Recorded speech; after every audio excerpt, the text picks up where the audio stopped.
Another Savior. Holy, holy, holy, holy, Adimebujuku. Another Savior. Another Savior. Holy, holy, holy, holy, Adimebujuku. Another Savior. Well, this is Mobien. This is dedicated to the gallant heroes of the Nigerian Biafra War and IPOB families all over the world. I remember the Nigerian Biafran War, in the thickness of the Biafra genocide. Hey, one man revived the vanishing hope to life. Let the great Biafran army to fight, and they were singing out, holy, holy, holy, holy, Olumewojuku is another Savior. They were singing out, holy, holy, holy, holy, Olumewojuku is another Savior. Holy, holy, holy, holy, Olumewojuku is another Savior. Many years after the genocide, whoa, yet another great leader has risen up now. Oh, and he's leading the Biafrans to victory. In Yamadika, Yabika Kokwanam Noah. Hey, Anamekele Mazuche Mefo. Manemo, it's an honor having you on board. When I'm singing along, holy, holy, holy, holy, Nandekano is another Savior. Just sing along, holy, holy, holy, holy, Nandekano is another Savior.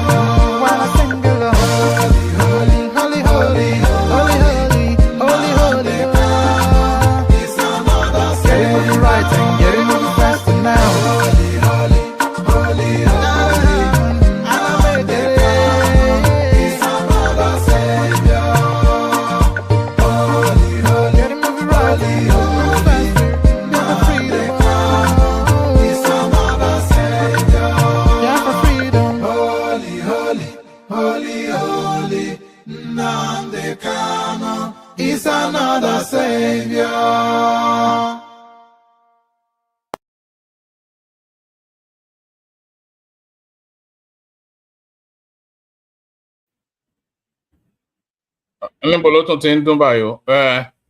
Sorry. Good day to you. Good to be in your company and all that. Hopefully you can hear me okay. Boya holy ni one so abi woli ni one so ko hear me fully. Is it woli as in the white garment preacher, or holy as in some celestial something? Boya holy ni o, boya woli ni o. Ọlọ́run nìkan ló mọ̀. Holy or woli, however you are inclined in the direction of what's going on here. So, boya holy ni abi woli ni o. I say ojú ọ̀pọ̀ holy ni ṣáàyọ̀ woli lè mí gbọ́ woli Nnamdi Kanu, woli Nnamdi Kanu, now Malam Nnamdi Kanu. So all that funk and all that juice. Hello. Anyway, let me not start on that talk. Let me start on this. Good day to you. Good to be your company. Good day to you. Good to be your company. And how are you? I hope you have had a gloriously wonderful day so far, cascading into yet another session. Your friendly neighborhood or your laughing man. That is me. This guy right here, the baldy. You're the baldy under the heart. You know. Yes. So your favorite or your laughing man woman went to Mo. So we go as we always go. We do as we always do. So you go and do as you've been directed to go and do. Click on the like button if you haven't done that already. Click on like. The baldy go. Thank you. Thank you for that. Are you trying to make me feel insecure? Are you? Click on the like button if you haven't done that already. Very, very important that you do that. We're pushing for numbers, and that push for numbers requires your participation. Your participation is clicking on the like button, and if you're not already subscribed, please do that as well. Like and subscribe. Follow the direction. Like, like, dois, subscribe. Uno like, smash the like button. You know, back in the day, all these young and funkies, there was a time I used to watch a lot of all this. Do you remember that era when they were having all those YouTube battles? The Logan brothers, Jake and the Paul brothers, rather, Jake and Logan versus KSI and his crew. Do you remember when they used to do all those diss tracks, Rice Gum and all that? Those days they used to say smash the like button. So smash the like. That's going back a while now. Actually, we've been on. Do you know that YouTube has overtaken terrestrial television in the UK? There are more people now engaging with YouTube than they are the BBC. Can you imagine that? Did you ever imagine that day will come? But that is the data coming out now, and this will be the phenomenon, almost certainly the phenomena, or is it phenomenon? Globally, there are more people interacting with these online platforms than they are terrestrial outputs like BBC, NTA, etc., etc.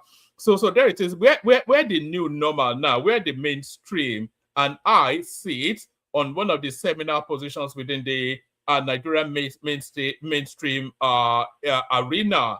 So whether you like it or not, this platform is one of the big ones. So I'm not quite sure how that resonates with whoever it's resonating with. Hopefully it resonates with you in a good way. We've had a lot that has happened on this platform, but we have a lot more to happen, and that's just the nature of it.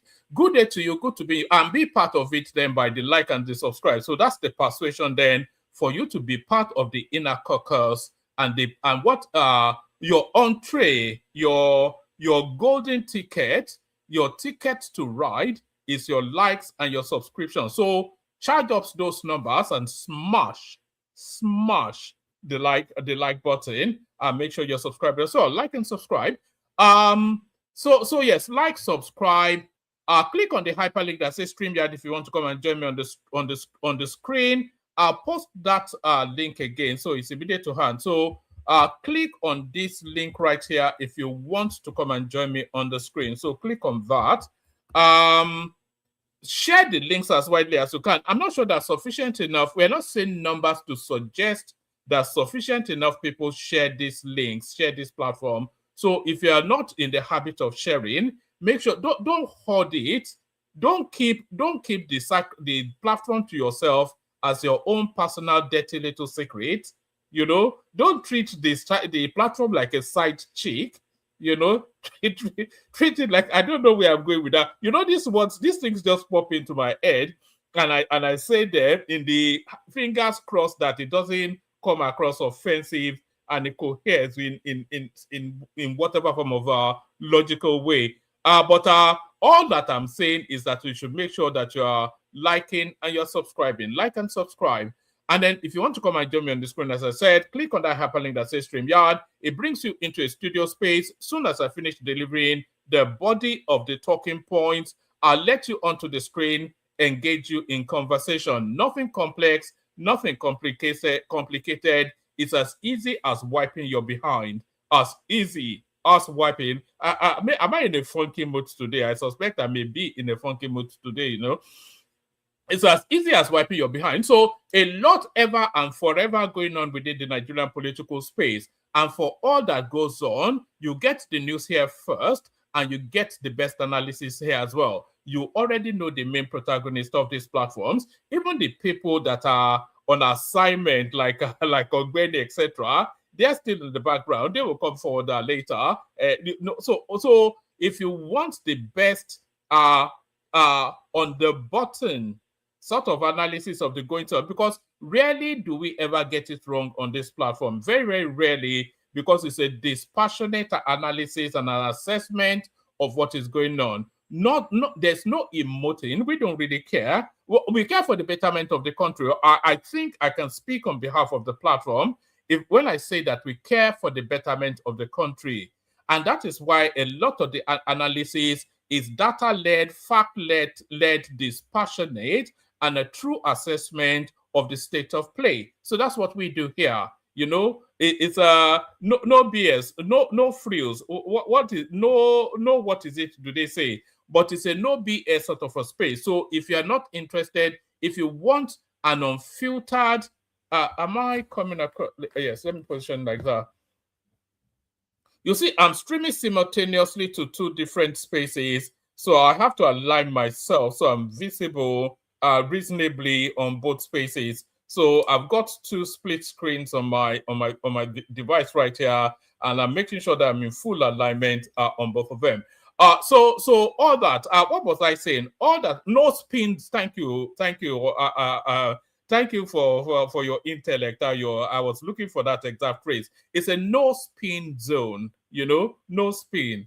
The only thing that spins is the ice in my brandy. So apart from that, no spin. So like, share, subscribe. As I said, click on the hyperlink that says StreamYard if you want to come and join me on the screen. Share the links just as widely as you can. Copy the links and then put it in your WhatsApp groups, your Facebook groups, your Instagram mooching around spaces, all those funky. Even if you go into all this, what's this thing that they do?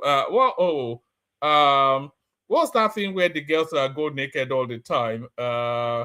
I've forgotten that tab now. All the celebrities are there naked. Wherever it is you go on social media, just share the links there. What's that tab? You must know it now. I'm gonna pretend you must know it.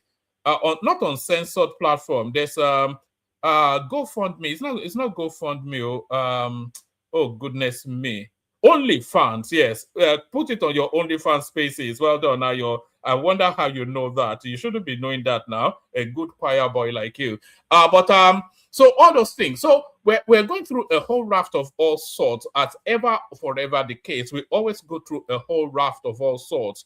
At the centerpiece is this East. It's not so much. Yes, it's East versus West narrative that agitate OnlyFans, Boom Boom Ray. I'm not surprised that you would know it, Boom Boom Ray, but I am surprised that Ayo does know it because Ayo doesn't cut across like that. But so the central focus of this particular stream is focusing on that eternal strife, that eternal tussle. It's East meets West, but not in a friendly handshake.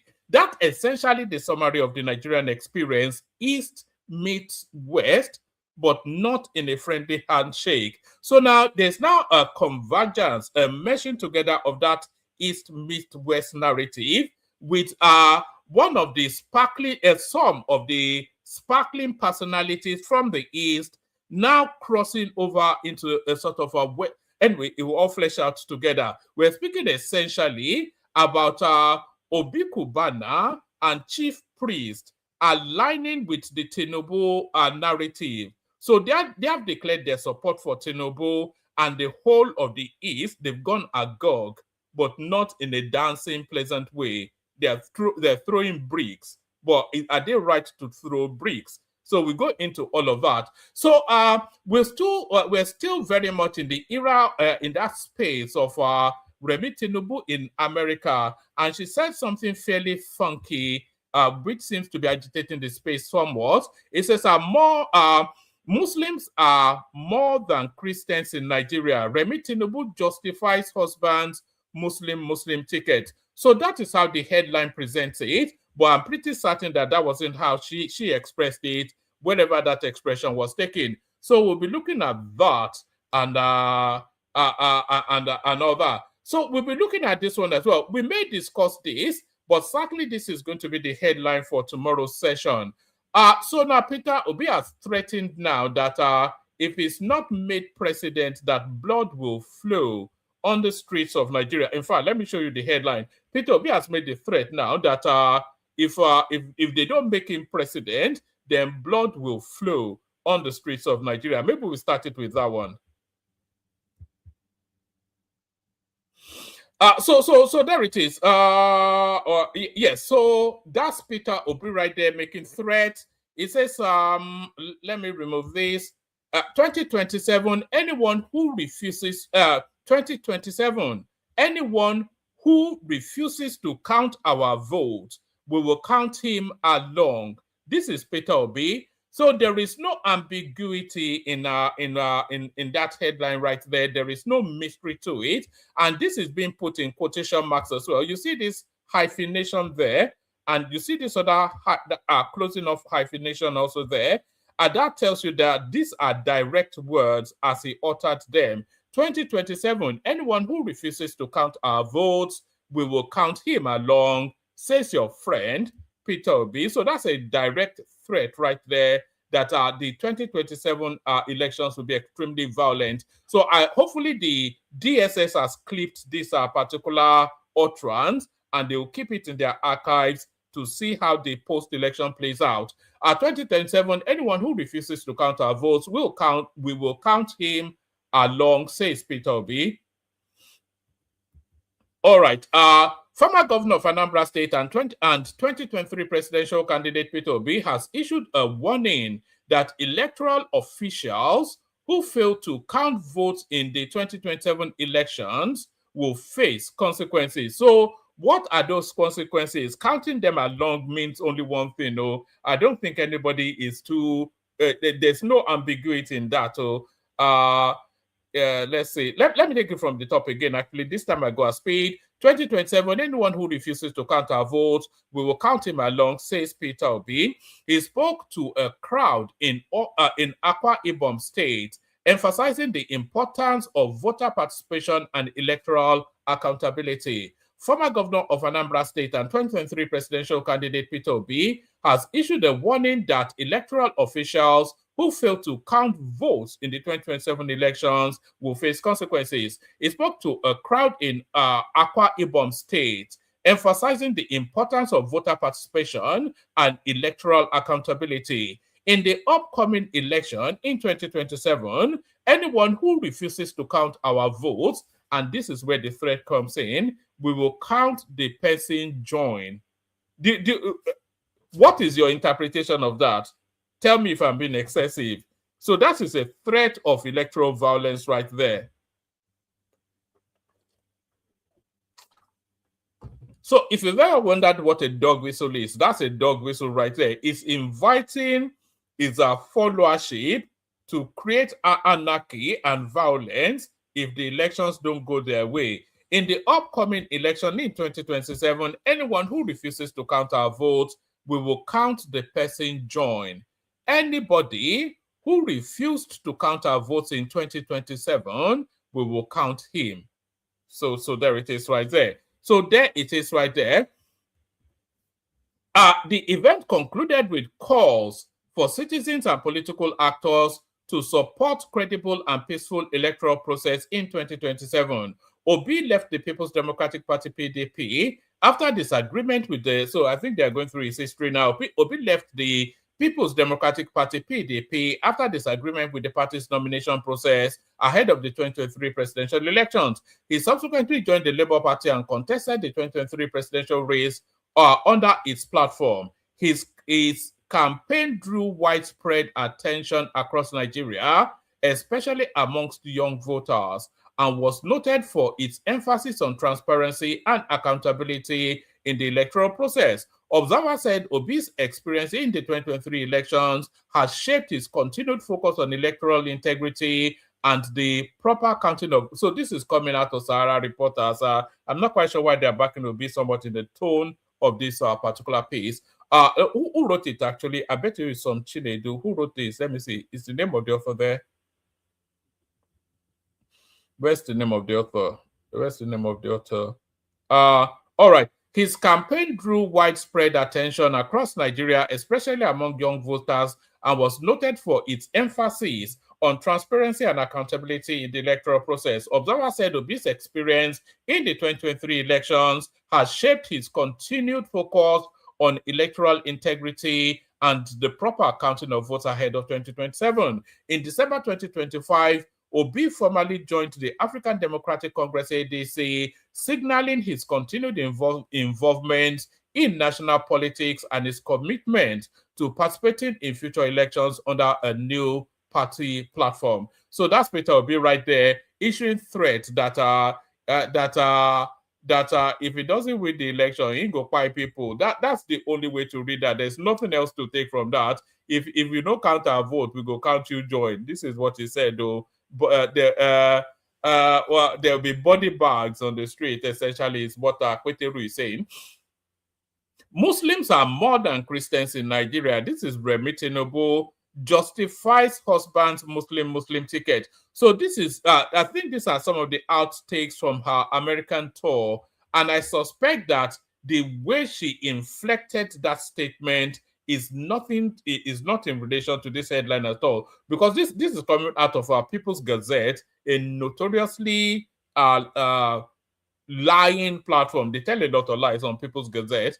Muslims are more than Christian in Nigeria. Remi Tinubu justifies husband's Muslim ticket. I suspect this will be in America. Our First Lady Remi Tinubu, during her trip to the United States, said Muslims outnumber Christians in Nigeria as she explained and justified her husband, President Bola Tinubu's same faith ticket. Mrs. Tinubu, a pastor in the Redeemed Christian Church of God, told the Free Press that her husband's Muslim ticket was a political decision. Sorry, I'm not seeing the likes go up. Nobody is super chatting. What's all this? We want to see numbers go up now. We're not seeing let numbers go up. Subscribe, like, do all of the things you need to do. Explaining her husband's decision to contest on a Muslim ticket in the 2023 elections, which attracted much opposition from Christians in Nigeria, Mrs.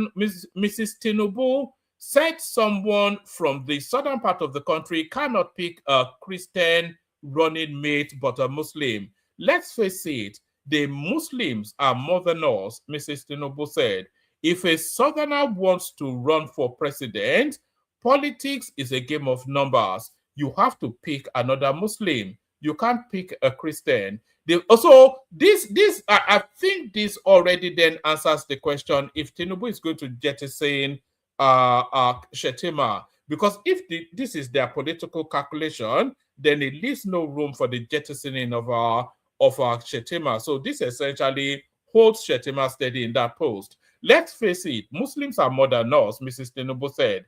If a southerner wants to run for president, politics is a game of numbers. You have to pick another Muslim. You cannot pick a Christian. The First Lady further said that in the presidential villa, she takes care of both the interest of Christians and Muslims. I am a Christian in the presidential villa. I take care of the interest of Christians, and I also take care of Muslims. That is what life should be. We have to respect everybody, irrespective of religion, Mrs. Tinubu said. Mrs. Tinubu, who attended the National Prayer Breakfast in the United States last week, said her mission to America was to make some clarifications about recent hype on social media that there was a Christian genocide. The First Lady said the Christian genocide campaign erupted just after her husband's government navigated the country out of economic turbulence characterized by soaring food prices and a declining naira. In another interview with The Hill during her visit to the United States, Mrs. Tinubu said global concerns about persecution of Christians in the country is based on propaganda. However, she called for more U.S. military. So hold on to this statement, though, because the North actually they've responded to this, and I'll show you the response of the North in a moment. But hold on to this statement. I'll read it out, and then I'll show you the response of the North. There's a Northerner that's actually come out to rail against this statement. However, she called for more U.S. military strikes targeting terrorists and bandits in the northern region of the country, describing the Christmas Day military strike ordered by President Trump as a blessing to the West African country. So hold on to that statement, because there's been a response. There's been a response to that statement. Let me see, where is it? There's a response to that statement, and I will show it to you momentarily. There's been a response to that statement, and here it is. So there's a response to that. There's a response to that statement, and I'll show it to you right now. Actually, so tell me if you can hear this. Actually, we've been having problems with the audio recently. Tell me if you can hear this. At home, and recently, the wife of the president. Right. Tell me if you can hear that video. Any and everyone, tell me if you can hear that video. Somebody tell me. I'll play it now. So tell me if you can hear it.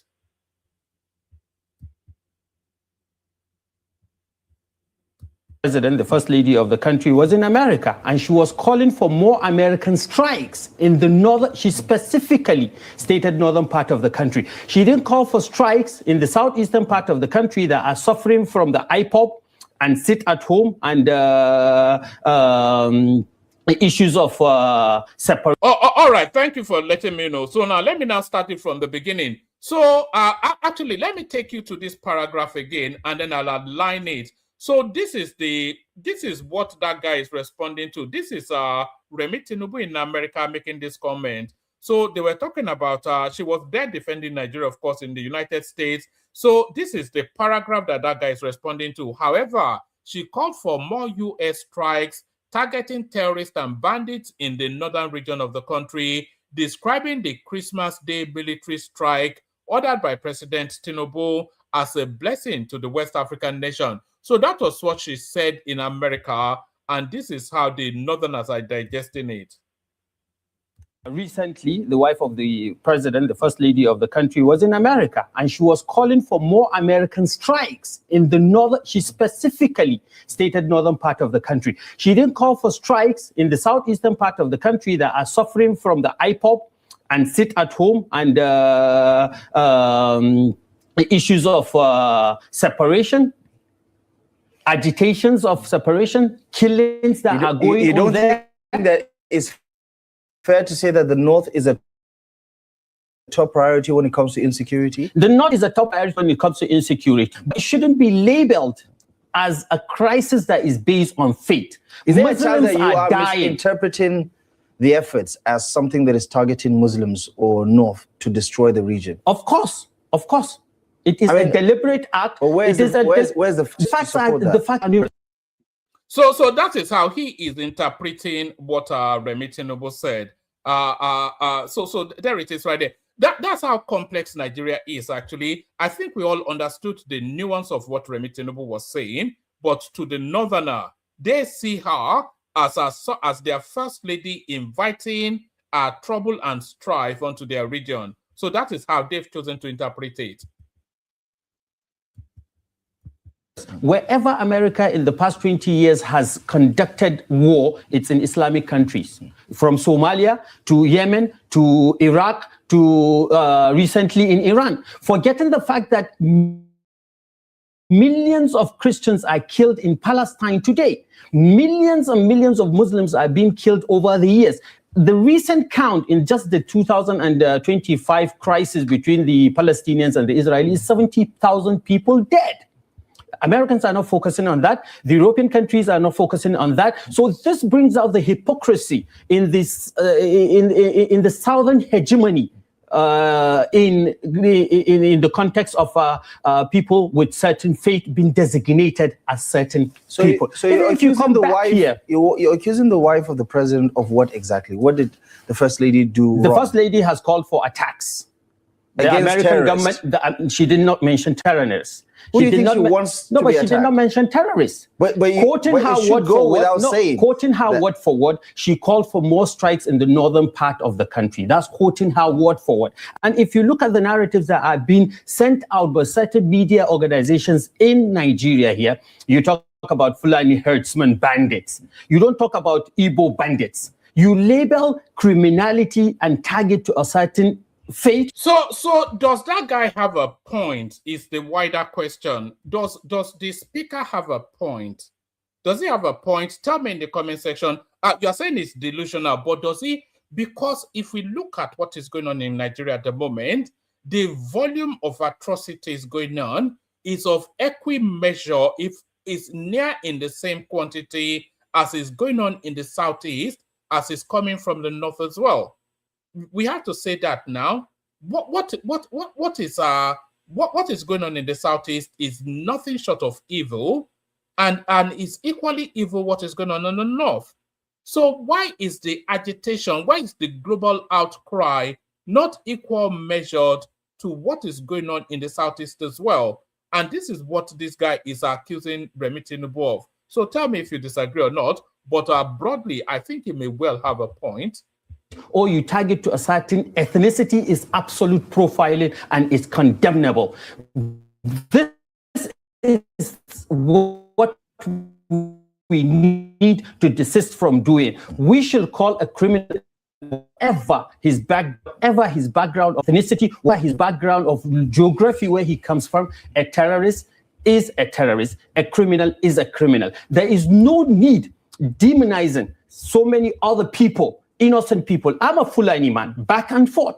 If you say Fulani herdsman bandit, you're including me. There are criminals that I don't associate with. There are criminals that I condemned their acts. But isn't there a chance that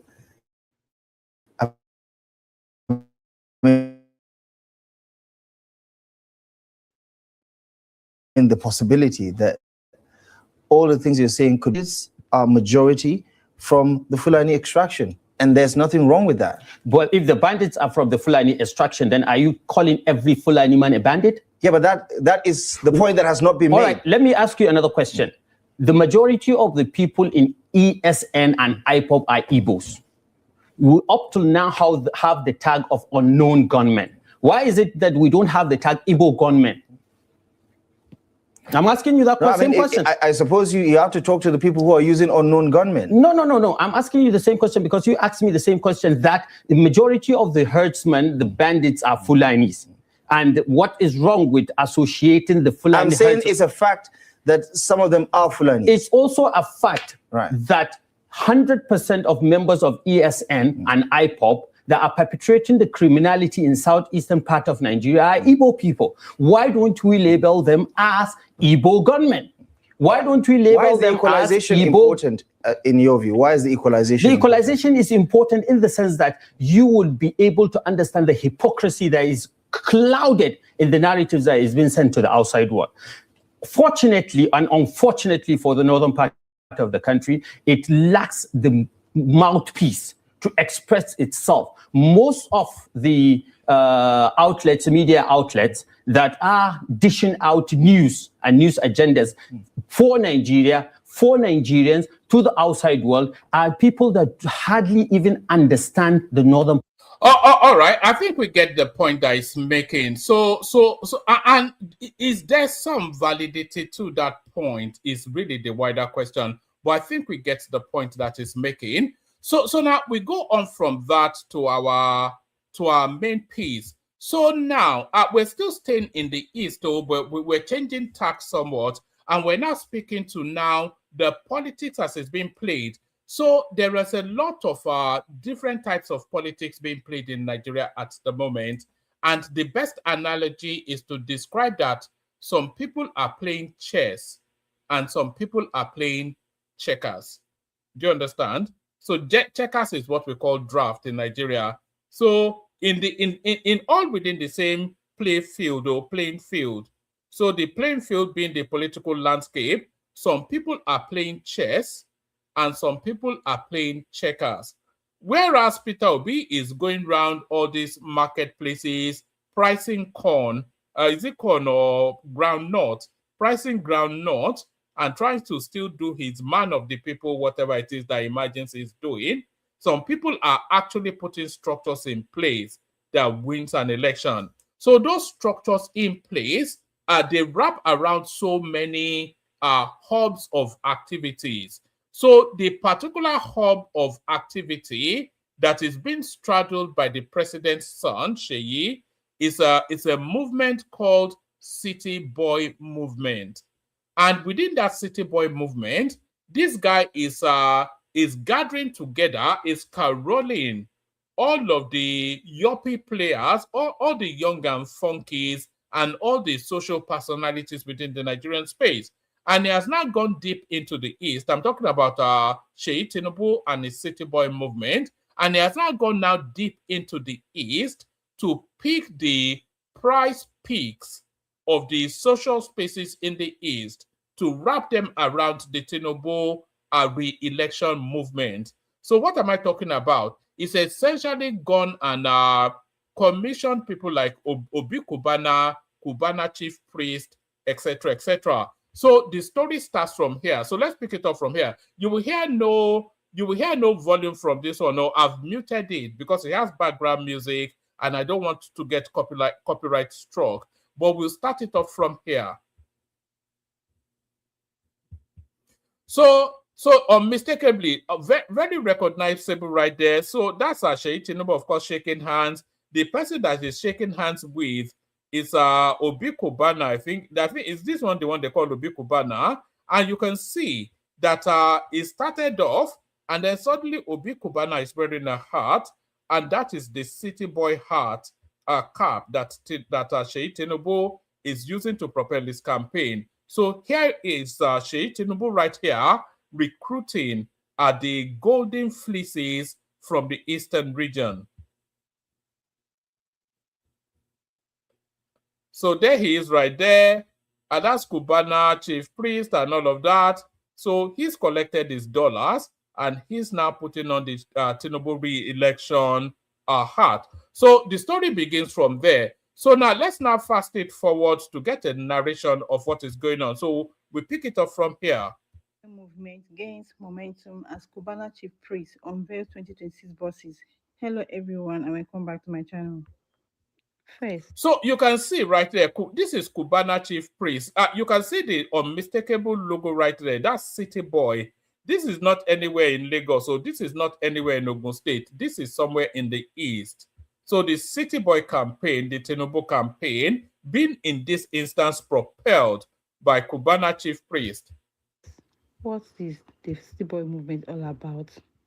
The City Boy movement is a youth-oriented support group backing President Bola Ahmed Tinubu's administration and his agenda for the 2027 election. It promotes youth engagement, civic participation, and broad political involvement beyond traditional activism. A lot of money is changing hands in Nigeria. If you have any influence, you should really be in Nigeria now. A lot of money. How much do you think it would take to move somebody like Obi Kubana or Kubana chief priest or E-Money or all of these sort of characters? How much money we're talking about in the tens of millions of dollars to move this sort of elements, but they have been moved. Pastor Okechukwu, popularly known as Kubana Chief Priest, has been appointed as the Imo State Director of the City Boy Movement, part of its leadership structure, helping organize support ahead of 2027. He has been actively promoting the group activities and defending his involvement despite political criticism. Kubana Chief Priest and other influential figures like Obi Kubana helped donate brand new buses to City Boy Movement. These buses So there it is right there. That's a good place to spot it. I don't know quite. This one is either this is either Obi Kubana or Kubana chief priest. I can never really distinguish between the two, but they all stand for the same thing. And there he is right there, as blue in the blood, the Southeasterner, as blue and red-blooded Southeasterner can be. So the expectation would have been that they all coalesce behind the Peter Obi narrative in an ethnic push. But these guys, they function in the realms of business and reality. And in both realms, in the realms of business and in the realms of reality, it tells them already what the future politics holds. So they hop onto the moving train already of the Tinubu push, because their calculation is that Tinubu gets reelected and they want to be able to say that they contributed to that. And the contribution, you can see it right there. There is a vehicles purchased by this guy with unmistakable Tinubu image. That's the APC flag right there. And City Boy pasted all over those vehicles. But where are those vehicles? Deep in the Southeast. These are being presented as tools to support outreach and mobilization for Tinubu's re-election efforts. The move has sparked debate online, with people arguing it shows growing influence of wealthy supporters in Nigeria's youth-driven aspirational politics. Not everyone agrees with this alliance. Some critics argue high-profile figures supporting a political campaign while their families live abroad is contradictory and have criticized the city boy label. That doesn't make any sense. What has high profile figures with children living abroad got to do with whatever party they support or not? What has where their children live, what has it got to do with their support for a party or not? If they are saying that if Nigeria was so good, it doesn't, there's no logical follow through in that statement. It's not consistent with reason or logic. Others are debating whether cultural loyalty and regional politics should influence such decisions. And here is Bonati's response. He's been clear that he believes in supporting Tinubu's agenda and plans to deliver votes for him, especially in the southeast. He has explicitly said he won't back former president candidate Peter Obi if he runs in 2027 and will work against that campaign. In short, the City Boy movement is gaining traction as youth focuses political support group in Nigeria, and Kubana You know this move by Sheikh Tinubu, it kills two birds with one stone. It challenges the narrative that the youth are with Peter Obi. Although even the data doesn't tell us that the youth are with Peter Obi, there is nothing that tells us that the Nigerian youth are with Peter Obi. What we know about the Peter Obi followership is that they are mainly young people, but you cannot say, oh, the young people of Nigeria are with him. Do you understand? Because the majority of the young people in Nigeria voted Tinubu. That was what won him the election. He won all over the north, and the median age of the north is around about 18. That is where our youthful population actually comes from, the north. So you can't say the Nigerian youths are with Peter Obi. No, you can say Peter Obi's followership are youths, but Nigerian youths are not with Peter Obi. But even that Peter Obi space where he occupies, especially the southeastern youth, that's being challenged now by Sheikh Tinubu and this move that is making. chief priest is a visible figure in that push, even as his involvement draws both support and criticism on social media and in political discourse. So, guys, what do you think? Comment down below your thoughts and don't forget to like and subscribe. See you in the next one. All right, so that is where it starts off. So it starts off then, and then it transmutes then into Cubana chief priest. Tell me if this one is the Cubana. Is this one? Who is this one? I could never tell them apart. Yes, this is Cubana chief priest. So that is where it started, and then it transmutes then into Cubana chief priest launching an all-out campaign for Tinubu, mounting the storms, and are recruiting people for the Tinubu City Boy movements. Let me bring this to the beginning. Let me tell you something. This City Boy movement is all about empowerment. Well, I know me now. I don't think go we are come to know. I cannot lose you people. If I can't put you on that song for nothing, God forbid. Anything when they will make us next week we will find, we will turn our back. I stand so firmly with my good friend Sheyi, and they have made me understand that Southeast must be taken care of. One way.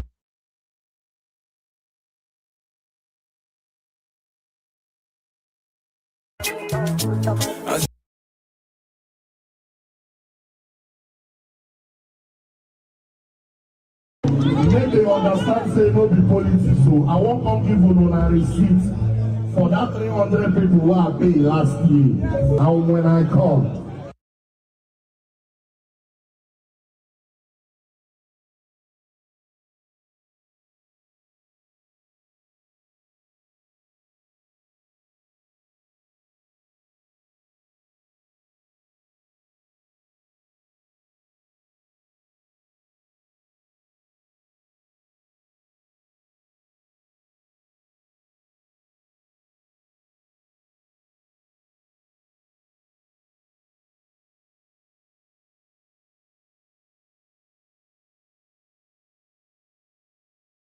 That 300 people who are paid last year, and when I come, we will not do 300 students again. We don't pass that level. We're going to do 1,000 students. So sorry, I was speaking, not realizing that I was muted. I was saying to you there that money politics has started, because if you look at him here as he's speaking lots, he's also recruiting lieutenants that will work for him. By extension, him working for Remi Tinubu. That is why I said the budget for somebody like this guy here will be the better part of $10 million. As a city boy, when they understand, say no be politics, so I won't come give you a receipt for that 300 people who are paid last year. And when I come, we will not do 300 students again. We don't pass that level. We're going to do 1,000 students.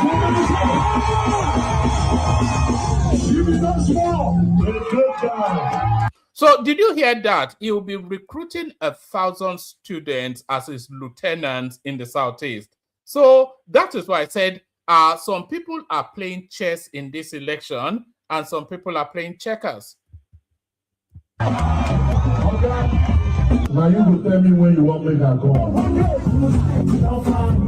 All right, so there's that. And now, so there's been backlash. There's been a lot of backlash against this recruiting of Southeastern personalities to the Tinubu camp. And the backlash is coming from surprising places, such as Isaac Fayose. So this is his response to Cubana chief priest, Obi Cubana, and the rest of them joining the City Boy movement. So we'll take it from here. Tell me if you can hear this. You should be able to hear this. I think we are okay with the volume. All right. I think we're okay with the audio, I should say. Let me see. Okay, let's hear. The City Boy ambassador, what's your take on it? Yes, last night, I think the Igbos are angry with me. I'm so sorry. My children are Igbo. I went to Anambra for my wine carrying. I'm born polygamist. I have 2 wives, white and black. And I'm blessed the black one is from Igbo, Anambra, Ajali, Orumba North, local government. So I'm partly Igbo. But Igbos are the most greedy Nigerians you can ever meet. We have activists in Nigeria. We have a guy called Sunday Igboho. Igboho Osha.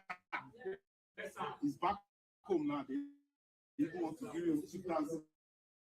Yes. Bandits, Fulani herdsmen, chancing us from the north. There's still one man called Sheikh Gumi. He still say, no, they need money, leave them. It's because no education. We have another guy called Kanu Unamdi. Where is he? He's in Sokoto. And your brothers, Obi Cubana, are wearing a mandate that they cannot use a political power to negotiate and bring their brother out. I didn't say we should fight, but you are a corridor of power.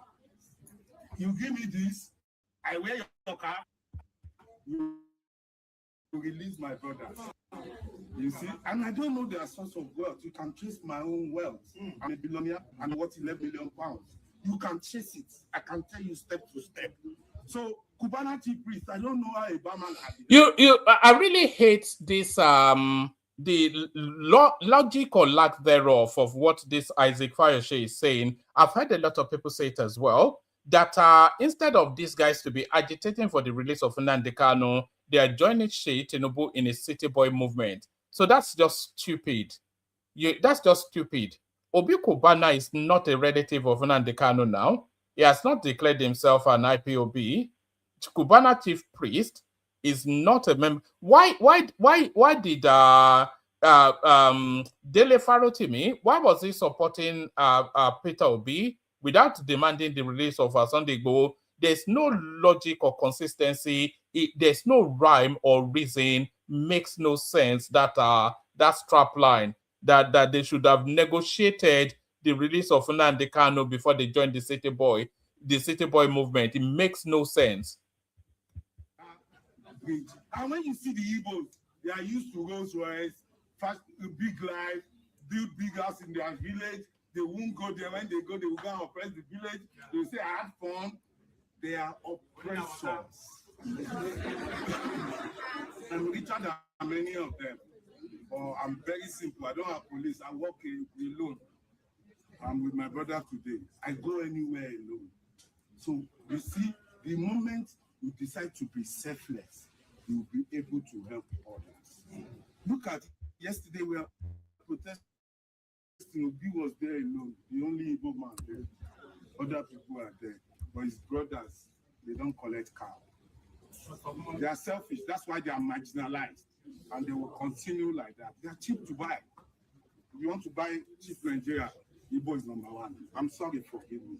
You know, my children are Igbo too, so you can't tell me I'm tribalistic. How can one of us down? And nobody is talking, apart from Abaribe or somebody. Who is the Igbo that is talking? Who is the Igbo that you can compare to Tinubu? I can give you many Yoruba that are similar to Tinubu. I can give you many Aboki that are similar to Tinubu. Give me Igbo one, waste him. Everybody is negotiating for their pockets and they repeat it.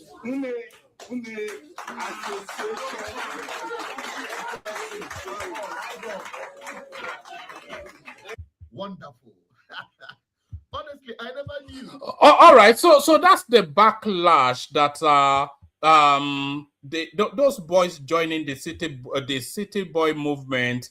That's the backlash that they're getting. But not everybody bites into that backlash. Let me bring you a different perspective, still from the East. The Easterners now, they're getting into the pragmatism of this, of what's going on. And this is what a senior from the Southeast has to say about those boys joining the city boy movement. The people calling out, the people calling out Obi Kubana and Zenko and all these guys, their parents were rooting for Abacha in the 90s.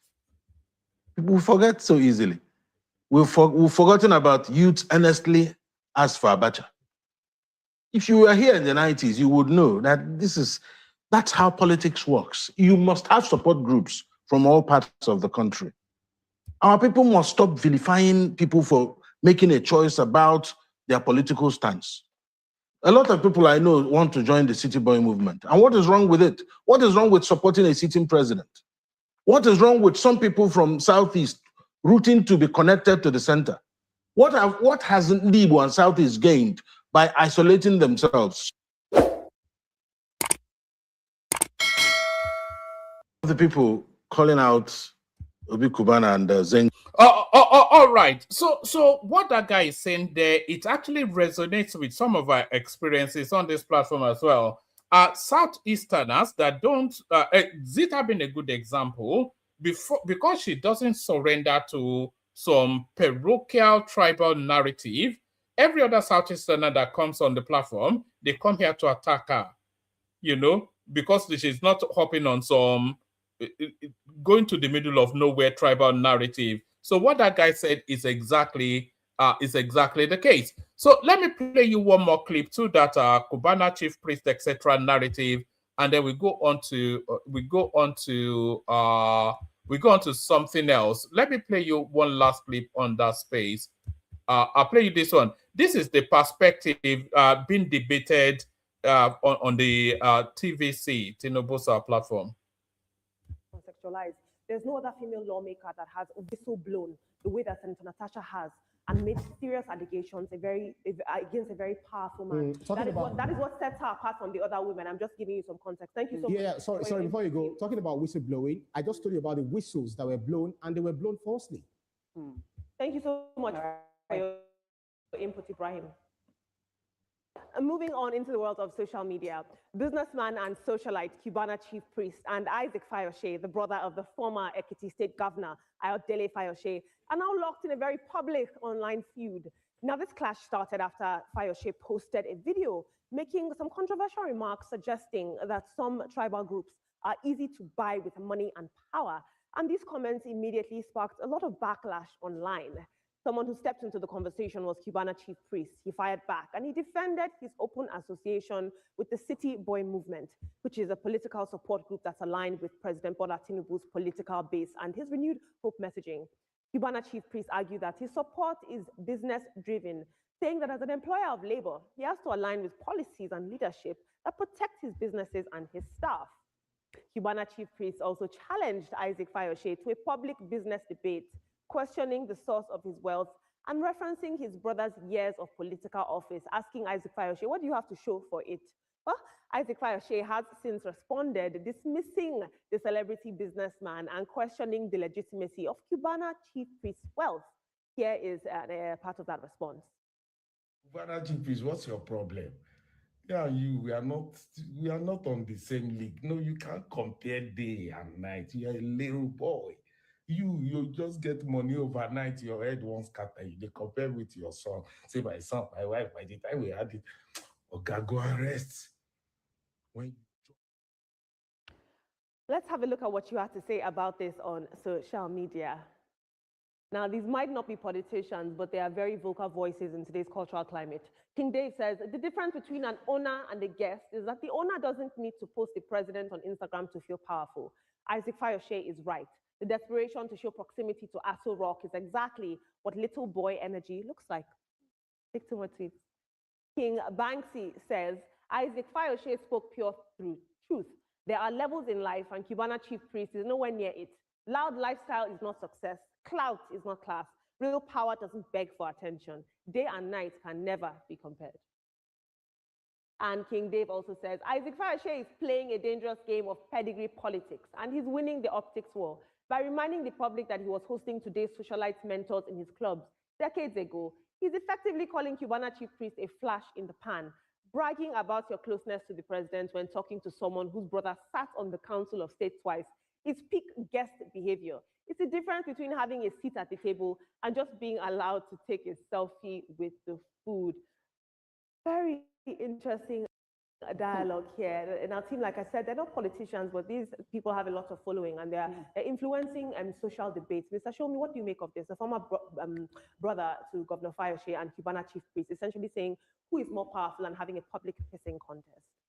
Isn't it interesting how the crossover between social media and mainstream media has now is meshed into one now? You know, so before they used to somewhat try to ignore the social media space. Now it's the mainstay that's keeping them relevant.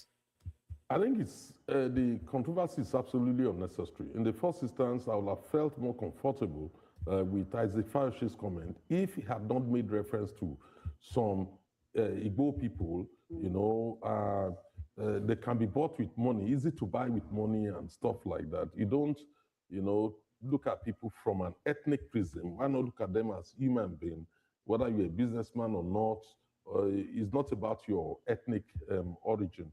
So, on the part of Cubana, I don't think there's any reason to respond to Isaac Fayoshe to start with. You are a known businessman. Everyone knows you are we know what you do currently. And at the end of the day, what's the point in engaging them?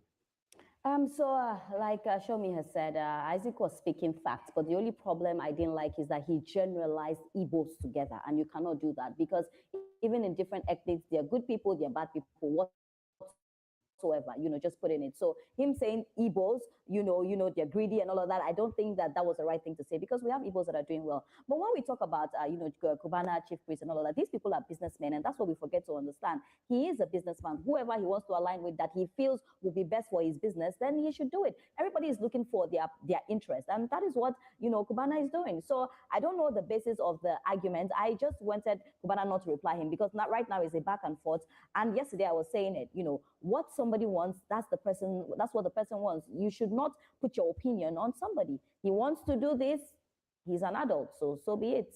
I just wonder why everyone is in chaos, everyone fighting one another. You know, at first we started with Natasha Akpoti-Uduaghan, you know, in the what's it called?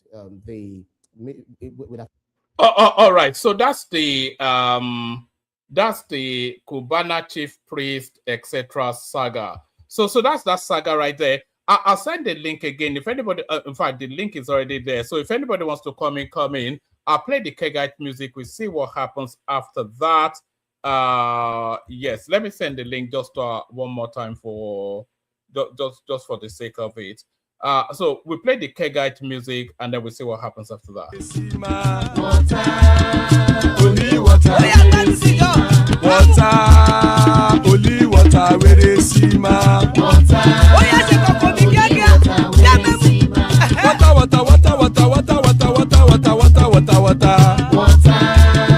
only water, where they see ma. Hapa o naido.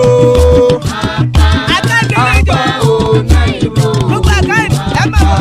Hapa you don't come o. Hapa o naido. Hapa o naido.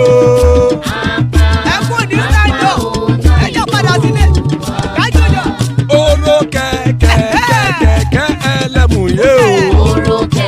Ilé sọ́dí kẹ̀kẹ́ ẹlẹ́mù ré o. Bọ́bí Master kẹ̀kẹ́ ẹlẹ́mù ré o. Chifu Wáìlà tí kẹ̀kẹ́ ẹlẹ́mù ré o. Eruku lẹ̀lẹ̀ ẹlẹ́mù dé. Eruku lẹ̀lẹ̀ ẹgbẹ́ ẹlẹ́mù dòde ojàre o. Eruku lẹ̀lẹ̀ Ghana ti dé ẹgbẹ́ bọ́dì o. Ọmọ ẹlẹ́yẹ ẹyẹ o ó dìlé o. Odúyẹ̀lá ẹyẹ o ó dìlé o. Petrosonama ẹyẹ o ó dìlé o. Petrosodúnkẹ́ ẹyẹ rẹ̀ ó dìlé o. Ẹlẹ́kọ̀ ọ̀run mú ìní o.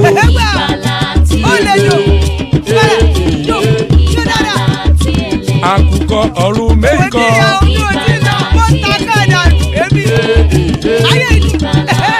Ikú kò ní ríwà gbéṣe o.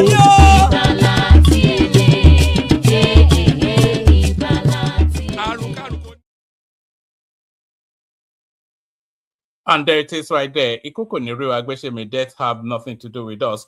Can people please like and subscribe? We are not seeing numbers going up. We need numbers going up. We need the subscription numbers going up. So if you are not already subscribed, if you have no reason not to be subscribed, then you have every reason to be subscribed. So reach for that device, either your laptop, wherever it is you are joining us from, make that effort and be subscribed.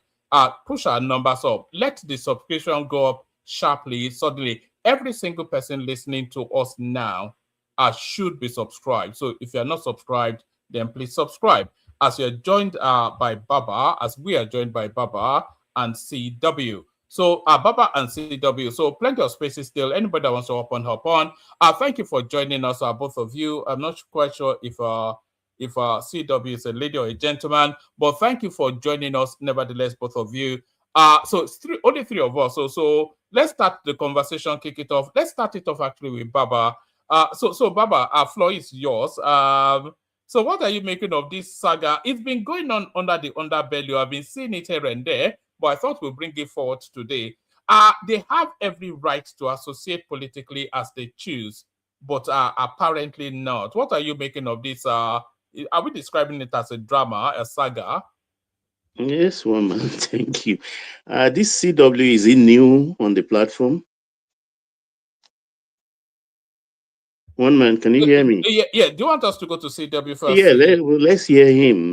Let's give him the courtesy. All right, CW, floor is yours then. To the conversation, your contribution, we're talking about Obi Kubana, chief priest joining the City Boy group movement, much to the chagrin of their brothers from the Southeast. We're talking about Remi Tinubu telling us that there are more Muslims in Nigeria than Christians, which justifies the Muslim ticket. And we're talking about Peter Obi telling us that blood will flow if they don't make him president, if they don't declare him president in 2027. CW. You see, this is what if you're not going to speak, then I have to drop you. It's not we're not running a hotel. Okay. CW. You may leave him. Maybe when I start talking, he will want to heckle me. They always find their voice when they are angry. Because I'm sure he's one of our people. You know, when our people in quotes. Yeah, them. I salute you guys in the commentariat. How are you doing today? I hope your weekend is going well. And our esteemed follower, that's our viewers, I formally welcome you too. Do remember to subscribe if you haven't done so. And whilst at it, click the like button, most importantly. So welcome to the One Man platform.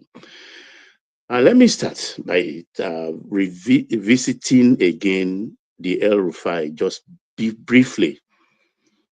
I looked at the whole terrain. I believe most sincerely that come Monday, he will be denied his freedom.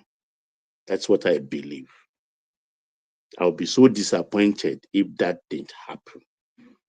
So when they detain him, if it's true court process, better let the courts determine which prison they will go and detain him. It shouldn't be any prison in the north. It should be taken, El Rufai should be taken to any of the southeastern prison, be it in Anambra State, be it in Abia State, be it in Enugu, anywhere. It should be in the southeast. Nnamdi Kanu is in Sokoto. So I think logically, a high-profile detainee like El Rufai should also go to the southeast. Should also go to southeast. I'll be disappointed if he's not detained on Monday, because he is what he's done so far is treasonable, tapping the phone of National Security Advisor. Thank you for that. And for Obi, going to is it Cross River or South Akwa Ibom to threaten the baboon and the destinies, all Muhammadu Buhari's story playing all over again. But he should forget. He shouldn't forget. That's recent history. When he made that pronunciation, what happens? Did the baboons died in southwest or in the south or southeast? No, the small thing that took place in the north. So if he's wishing that kind of thing again on Nigeria, I'm happy. He has discovered his erection. He's having a political erection now. So that's very good. So he's coming out full-throated. They are spitting in his mouth and he's talking. But at the end of the day, he will be the one to answer alone in his own name. Whatever he foments, he should be ready to face the consequences. He should be ready to face his consequences, because pronunciation that causes fear, panic, and pain in a country has consequence. Nobody is bigger than Nigeria. As far as we still remain one, we have laws, it must be followed in total. So coming to this Obi, Kubana, Obi, Chief Priest, Zenko, and all the rest, I'm happy this is playing out. Really, truly happy. It's showing that some people have intolerance for other people's view.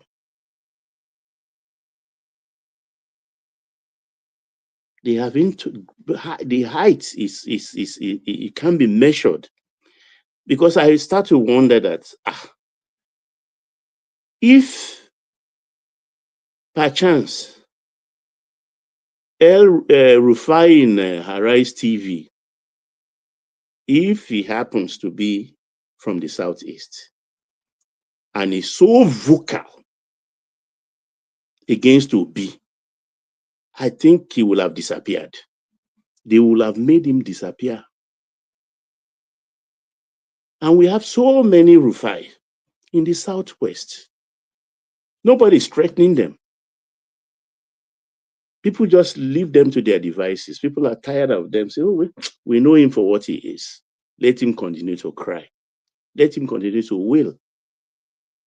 But what is happening in the Southeast today? You see, I've been very reluctant to talk about what will happen in the February presidential election in 2027. I just mentioned it in passing some couple of days ago, and people tell me it's not going to happen. Oh, you can't even get, Tinubu will not get 25% in the Southeast and everything. Look, what you see is a tip of the iceberg. It's not just these three people. There are several others of them amongst them that will be sent into the heartlands of the Southeast. When they are boys.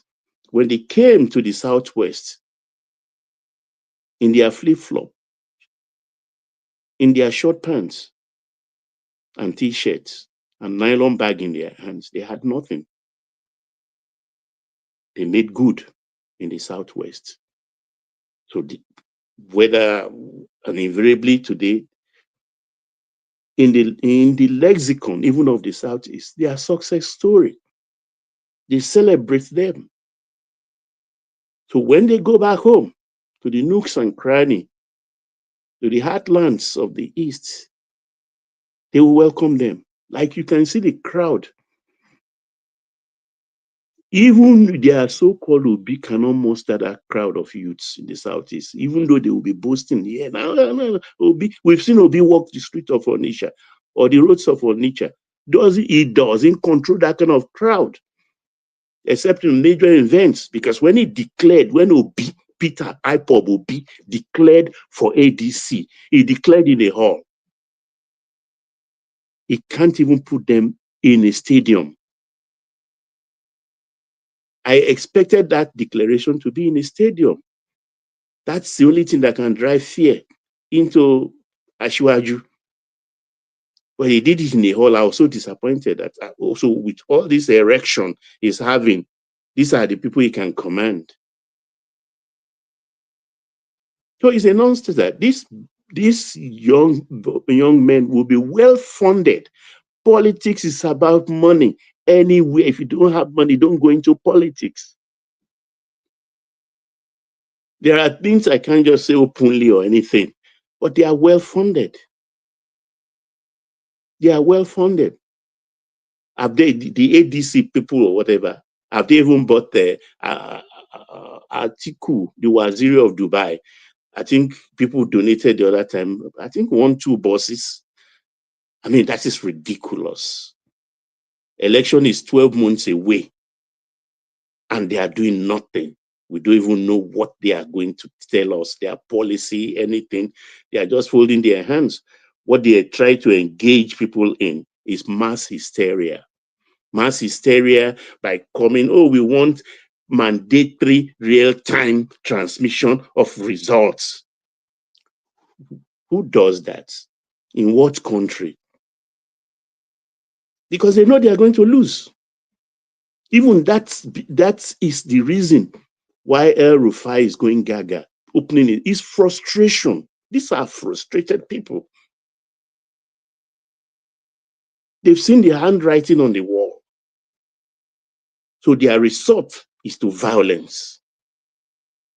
And I wonder, when this man beat them in 2023, because they tore themselves apart, he had no backing of anybody. How much more compared to today, where he has the apparatus of power? Àti tí òjé bọ́ bá ló ṣàlọ́wọ́, ó kú bàbá ńlá bàbá ẹni tó máa gé, tó máa bọ́ lọ́wọ́ ẹ̀. Ikú nìkan ló máa gbaṣọ́ lára ewúrẹ́. It's not going anywhere. It's 8 years, 8 years. Who wants to die? Let him die. Because I heard the one who says Remi Tinubu went to this thing to say, oh, they should continue to bomb the north. She didn't say that. She didn't say they should bomb the north. Why not bomb Southeast too? The aspiration is different. They want Biafra. What did not want, I don't know.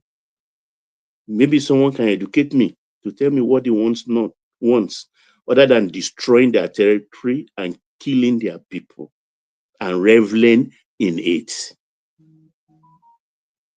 How can they kill their people and be happy? None of them is talking. He claimed he is vocal against whatever. We've not had anything from anybody of note.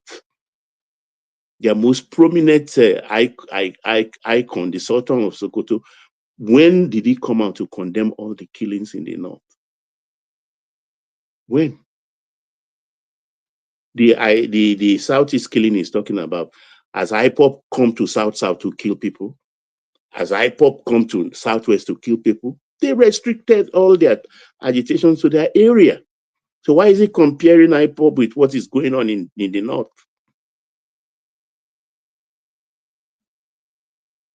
Why is it? So they don't know anything. So they should let these young men be, because they know where their bread is being buttered. They know where Baba, I'm not sure that I'm that distant from that guy that what is going on in the southeast, there is very much parallel to what is coming out of the north. You may say the north is more nationwide, so it commands all of our attention. But if you look at in numerical terms, just the amount of people that are hemorrhaging, they are hemorrhaging a lot of people in the southeast now, and a lot of people just dismiss it as a southeastern problem. It's a Nigerian problem now. And it's inviting that it should be highlighted equally. You know, we talk Fulani bandit. Any Yoruba man died there, one man. Any German died there. What's your own? Yeah, Chinedu is a Nigerian too now. You say what? I said Chinedu is a Nigerian too now. He died. Did we touch him? The unknown gunmen. You don't think they should get equal attention as the Fulani bandits? What's happening in a man's house doesn't concern me. I, as a person, it's when it comes across my fence, that is where I will react. If you ask the average Southeasterner, they will tell you nothing is happening there. I admit immediately, oh, thank God nothing is happening. I'll turn my back, go to sleep in my own space.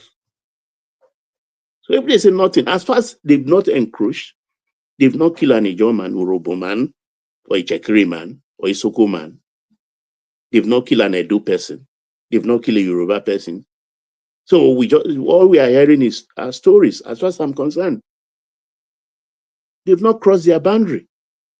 It's within their own space. But somebody will come and join hands with their brothers from this hell Sahel and coming down south. For what? To do what? To the blood of their people is not sufficient for them. They want to drink that of the Southerners. And they are not saying anything. Are they? They are not saying anything. Because I expect the Sultan of Sokoto to be at the vanguard of the protestation going on with the killings in the north. If he wants to have an audience with the US ambassador today, they will grant him an audience to go state the case of his people. But they are grumbling and perpetuating evil upon the nation state called Nigeria, threatening brimstone. They want somebody out. Because Buhari, for that 8 years, allowed this nonsense to fester, giving money, state money to Miyetti Allah. Thank God Miyetti Allah has come to the focus of this of the American authorities. And with all their bravado, when Tinubu pick up that Deju, what they call the Miyetti Allah leader, and locked him up with the DSS lock him up for how many months? What did they do? What did they do? But Dejo, is he out of custody now? I thought he he's was out still of with custody. He has been released. What did they do? You see, all this mouth is just tiring. So I want action from their side. It will be fire for fire. The president can be tested to an extent, but he has the state machinery for violence with him. So they don't have that advantage anymore. So they had better take this pill, which they feel is a bitter pill, swallow it, jeje, and 2031 is here. Let them gear up and get ready to come and impose on us again all the nonsense we've been stomaching for decades after independence. I yield one man. There are two other people in the meantime.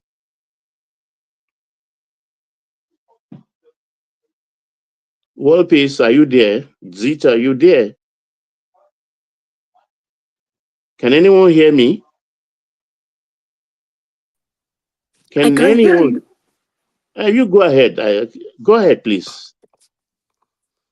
Honestly, I don't know what you people are talking about. Well, the thing is, Obi went to Akwa Ibom or Cross River to say that, let me see if I can quote him correctly. If people refuse to count his votes, they will count the people join the votes or whatever.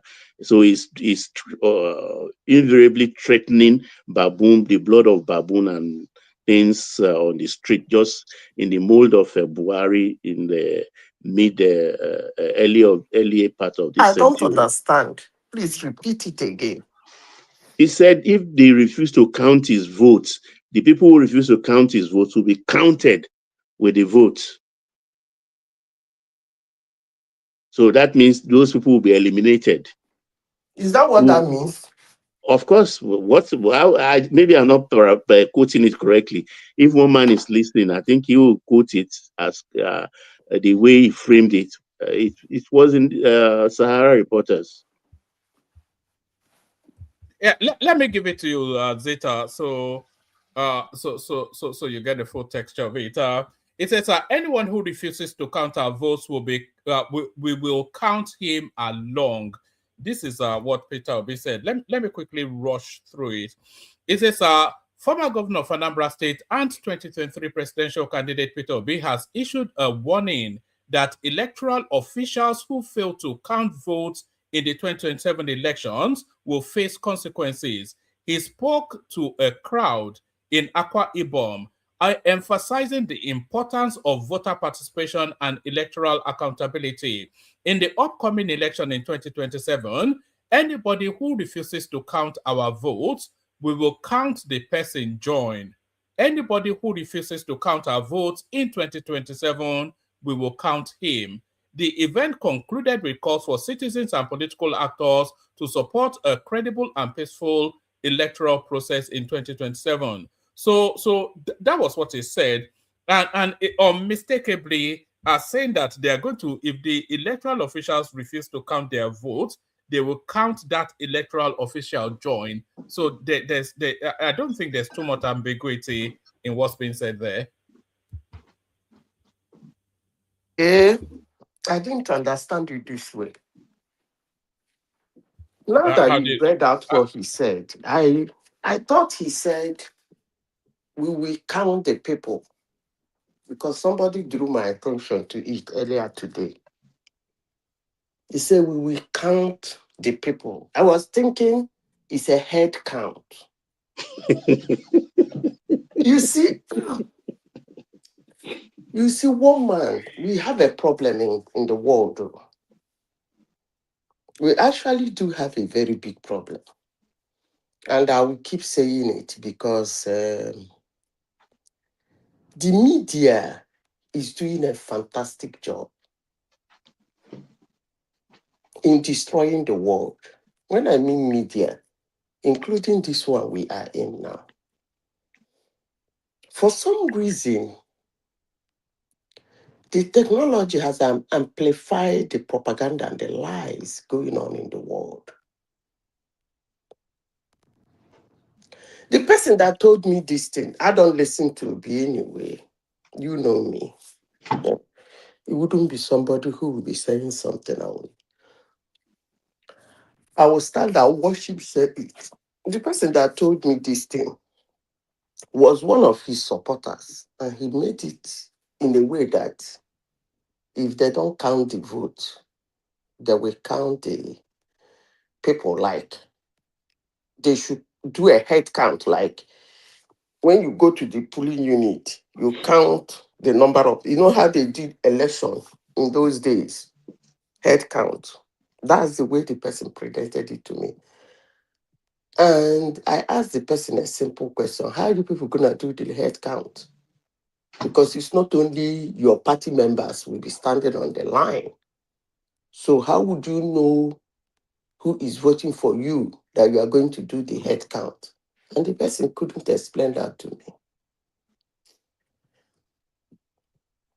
One man, you see, I said here that I don't know why. Zita, what he's talking about is nothing to do with the head count. Oh. That's I think what the way the person it's quite presented clear. it to me now. It's quite. I don't think.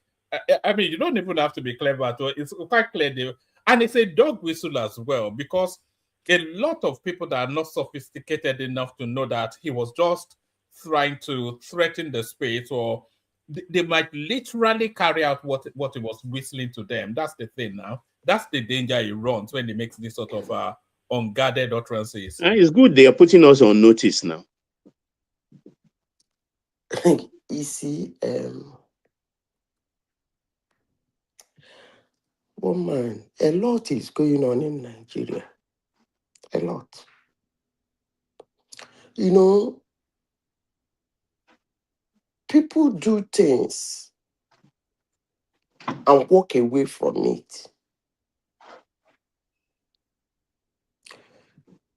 A little word of caution will not even be given to them, let alone consequences or punishment for what they did.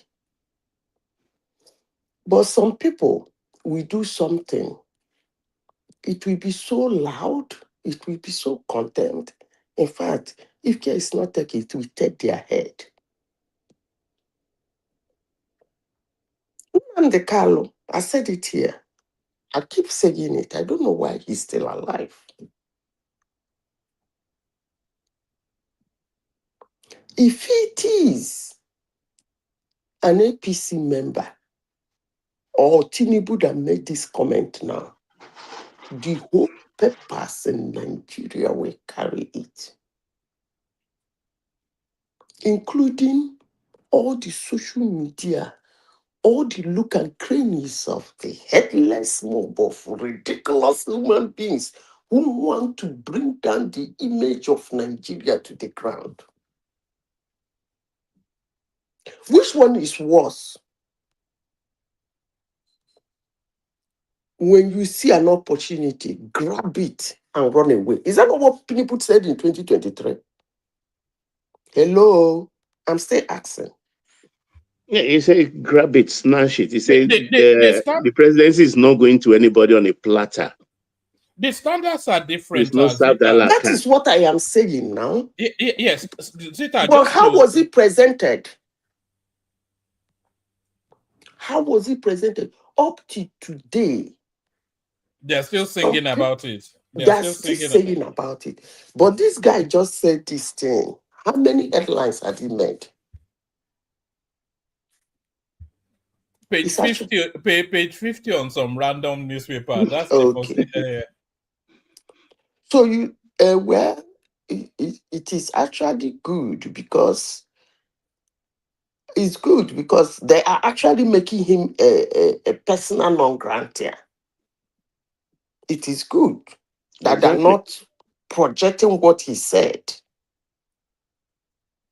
In as much as they want to hide his foul, his idiocy, they are indirectly making him a persona non grata. But they will not understand that well. When the election day, now let them carry their machete come. You people don't even have an idea what is brewing in Nigeria. I say, don't know. A You lot don't know is what's brewing. coming. Oh. A lot is brewing. But let me say this. I hope that the US personnel in Nigeria is not a bet. It's not what? A bet. You know, I talk a lot of rubbish. Oh. They've been landing since yesterday. I said, I hope it is not a bet.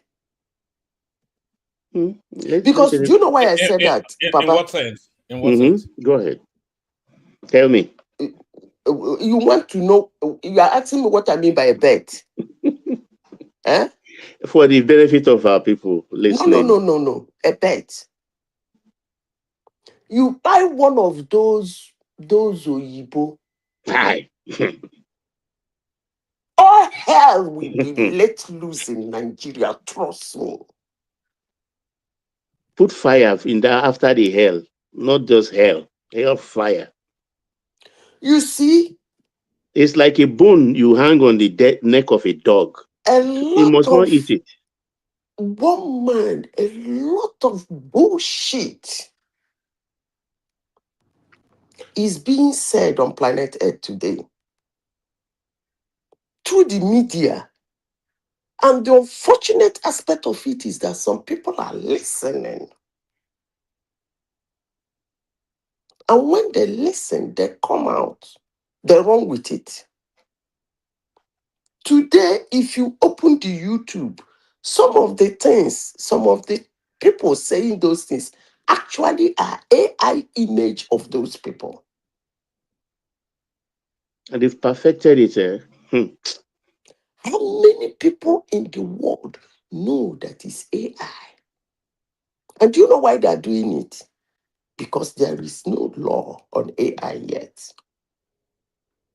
They use people's AI image, put in their YouTube channel, and tell you, listen to what he said. And they will show you the video of the person saying that thing. And people will believe it. You see, one man, why did I say it's a bet? The media, for some reason, either they are being paid, I'm sure, that were paid, that were lobbied, more especially by China, Russia, and other countries in the world that actually think and believe they can fight the United States. They can fight them physically, obviously. Economically, very hard. But with the help of media, what they do is to diminish the sophistication of the United States in every angle, in every way, in economy, in the military, in everything. They use the media to demean them. But the only thing I tell anybody is to your detriment, if you listen. You see, I was sitting down here yesterday and I had a news flash. The president of the United States mentioned Nigeria once. And all of a sudden, Nigeria is making headlines every nook and cranny in the world. Local news in the world, in most ridiculous places, Nigeria has not been mentioned before. Flag Nigerian news. It was Bogu. What is it called? Bogu, right? Yeah, Bogu. Bogu.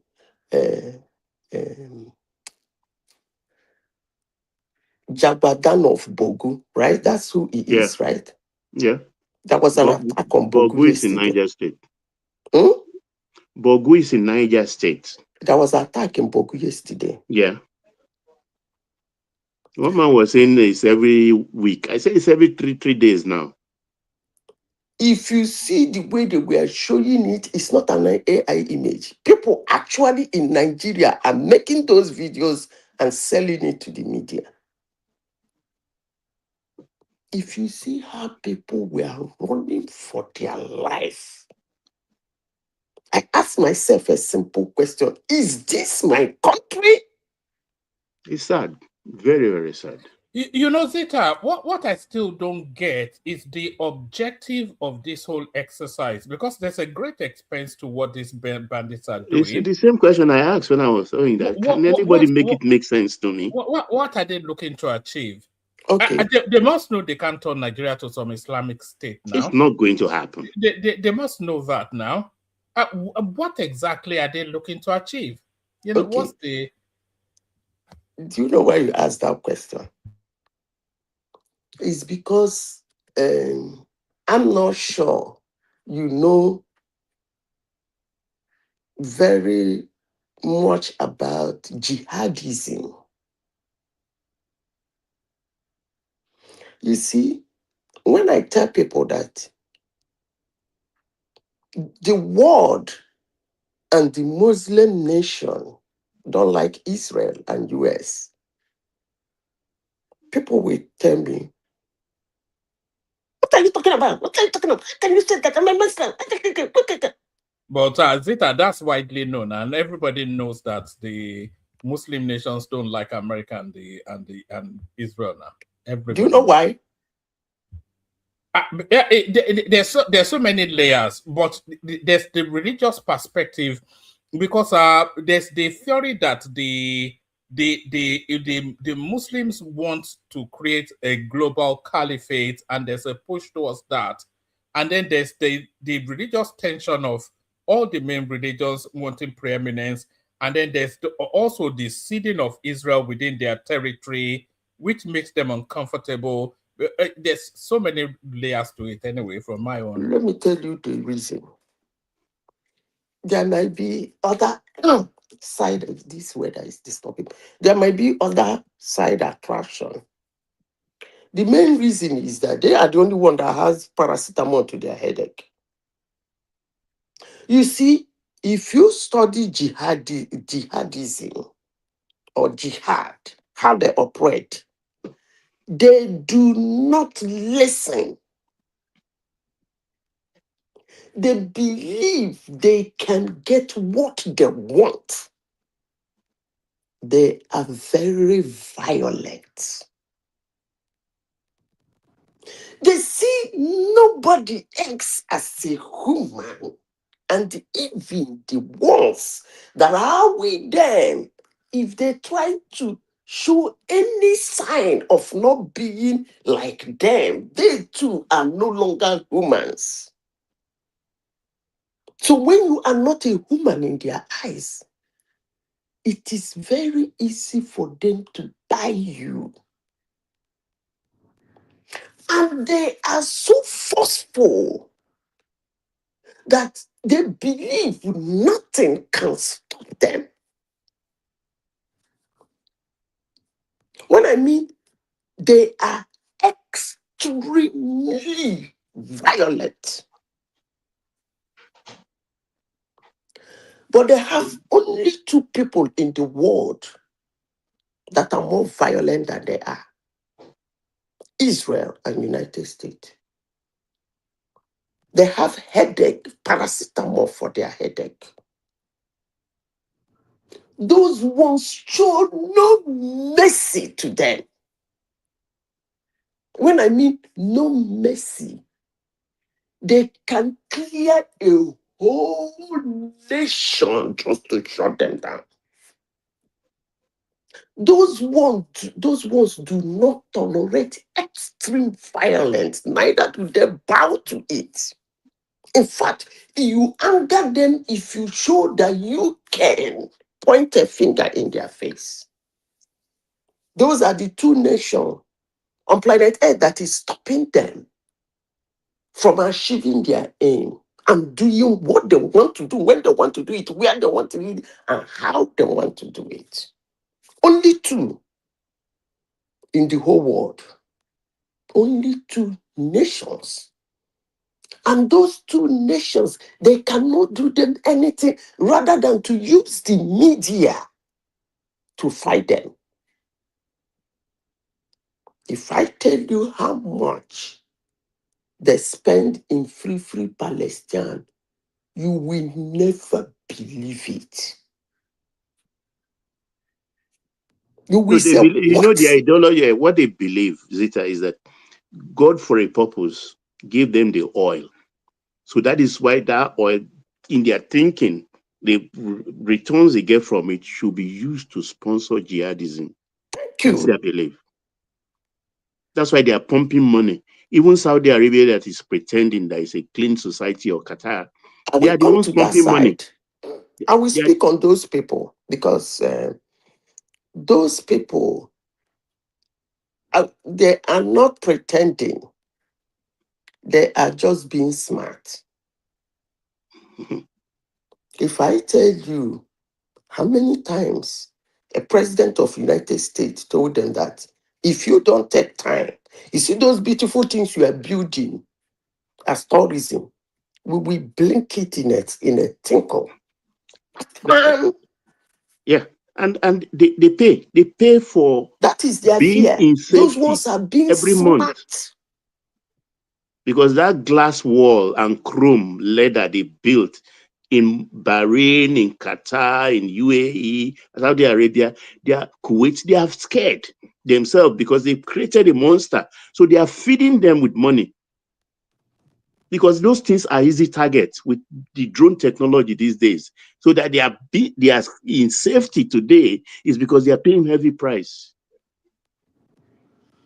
Those ones are they prefer to smart themselves into the hands of America. Come and keep your weapons here. Come and do business with us. Put your They're very vessels nice around people. Oh, our they're very nice waters. people. We Parade. don't want trouble. We But will pay for the meanwhile, fuel. they are the ones sponsoring trouble all over the world. What is happening in Nigeria? I won't be surprised if the hands of UAE and Saudi Arabia is there. I would not be surprised. It's almost a certainty that it is, because if you look at what's going on in Nigeria now, one, like I said, there's a big expense to this banditry and what is going on. They have to weaponize these people. That's a great expense. They have to do the logistics, all of these things. There's a real spend behind it. And we are not clear on the end goal. They are not kidnapping really for ransom. These are not just everyday bandits. They're savaging a whole region for reasons of ideology, and that ideology traces back to the Middle East. And they also have all these traveling imams or prophets or whatever that go into these countries to really embed that indoctrination. They call it what? It's a their hand is in it. There's no doubt about that. Now, what's going on in Nigeria traces to the Middle East. You see, one man,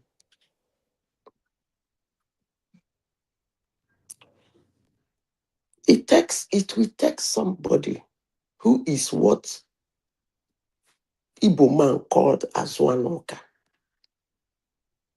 to handle Nigeria. And I believe I still have this little thing in me.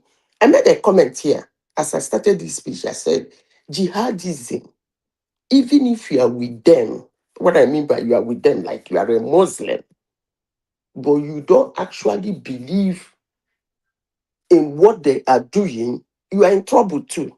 Oh, you are Because not safe. Tinubu is a Muslim. Shetima is a Muslim.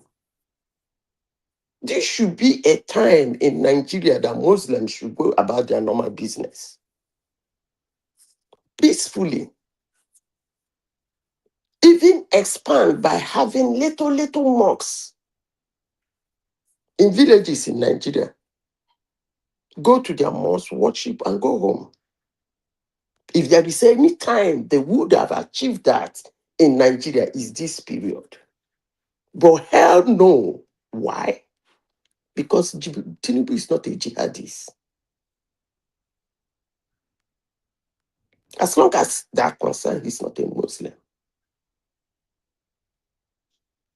So you see, I still believe that if Tinubu have a second term, he might be vicious in his second time in handling this insecurity. Because it takes somebody who will do something very unexpected and very decisive about this recklessness going on in Nigeria. I don't think Tinubu will be able to do that. Why not? I think the problem is bigger than the Nigerian presidency. No, I don't think so. No. I think they will allow him take minor victories, but if he wants to take an overwhelming victory, they will buy him. You see, do you remember they even tried to buy him even before he was sworn in? One man, you remember? Do you remember what caused the war in Rwanda? It's the killing of the president of Burundi. Let them try it. Wait, one man. I didn't say fighting them.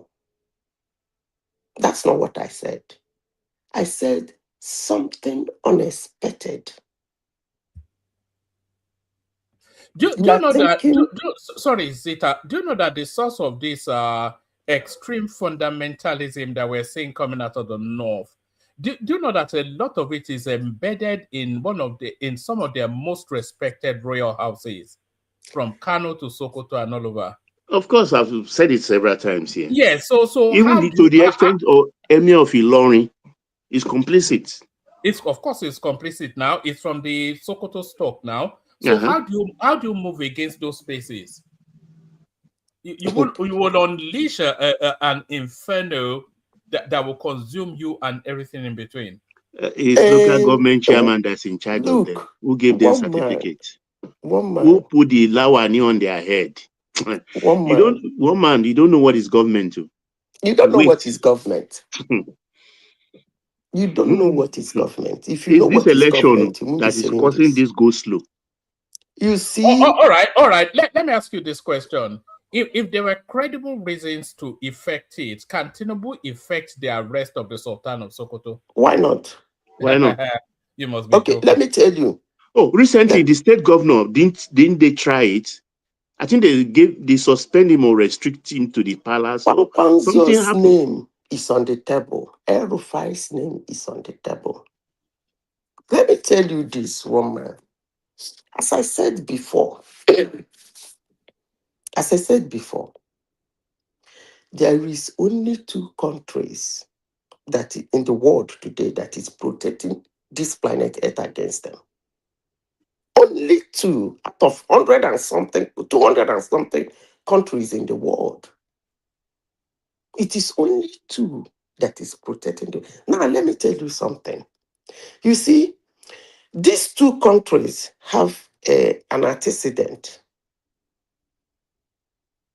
Their antecedent is doing that thing that every other person in the world believes.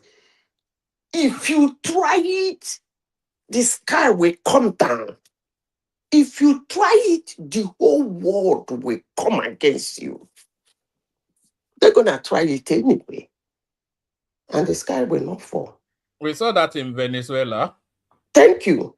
Venezuela is not the first time they did it anyway. They did it in Panama. They did it in Grenada. They did it in Libya.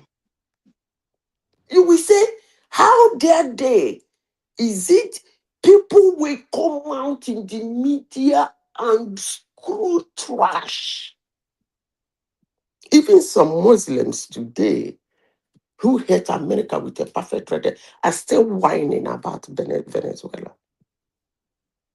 They said it's supposed to raise dust in the world, but everybody kept quiet. Because everybody can only talk. But when it comes to action, it's only these 2 guys.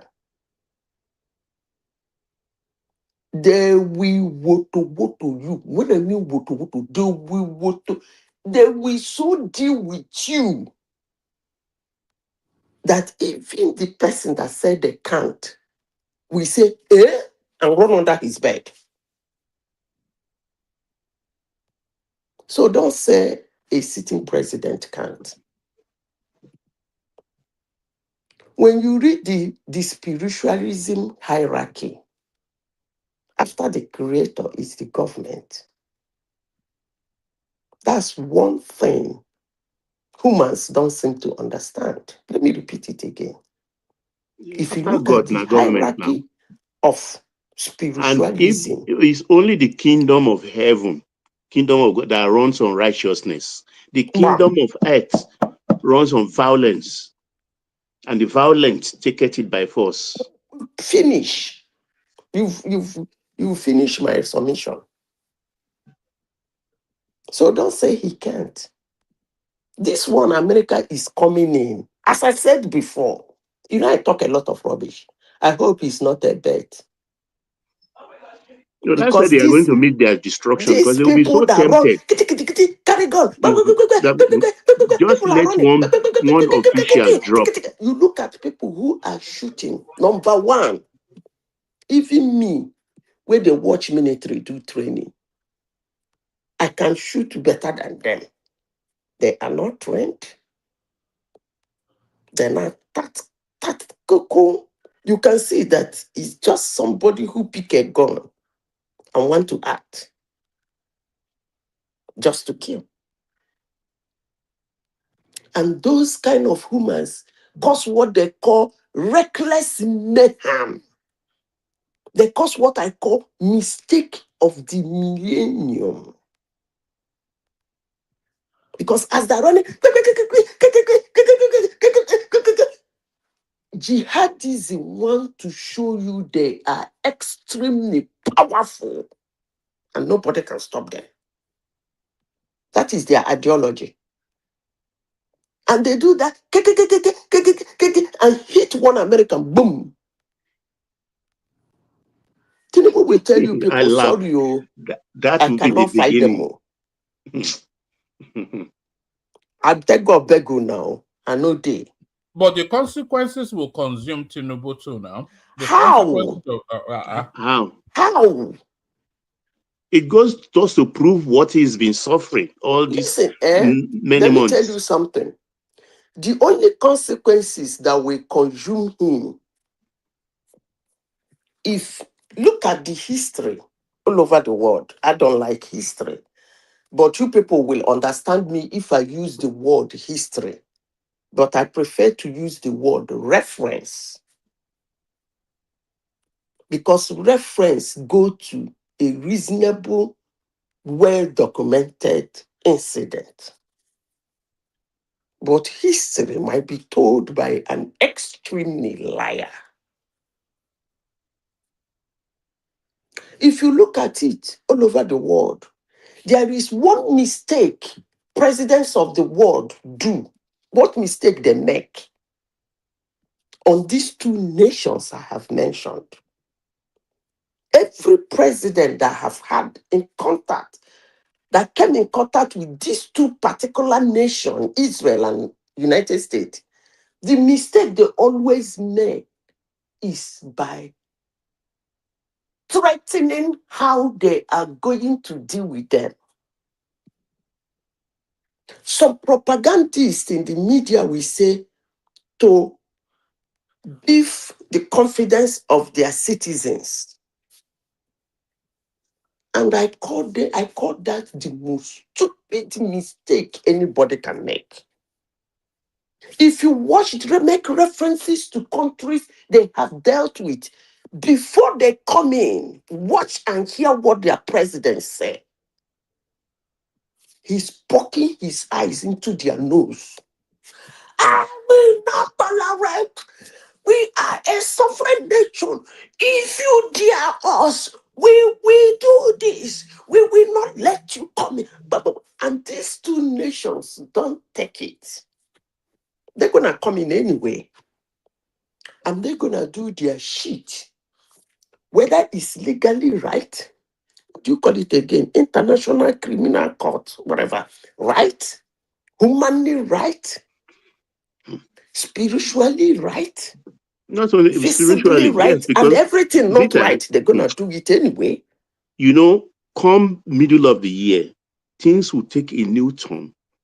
That the Christians, there'll be so many crusades with Americans coming down south. Because now that El Rufai has confessed to be a hacker, I can authoritatively tell you that the Yes Daddy tape could have come from El Rufai. Could have come from El Rufai. And I don't think Bishop Oyedepo would take kindly to that if he's thinking in the same trajectory like I better I'm forget all doing. those the religious leaders in Nigeria. Please forget them. Those ones are protecting They their are kingdom. counting now. I They don't are want to counting. talk about them, please. You know, there are some people that have repelled me so much in life that when I talk about them, people like Obi, people like pastors in Nigeria, when I talk about them, I talk about them as if I'm going extreme because they have Zita, repelled me. take it easy. Touch not my anointed. Touch not my anointed. And do then my prophet no harm. it I do became my prophet a no harm. situation where people see me as a devil, as a witch, as an occultist. That is not where I want to That's go a new now. one. Let me remove the pastoral and the political aspect of the shenanigan. Let me first what I'm talking about. You see,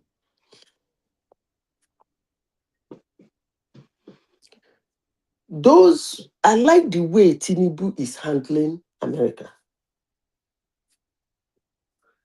He's doing something different from what other nations. Maybe because, according to him, he said he doesn't listen to media. Maybe that's what is helping him.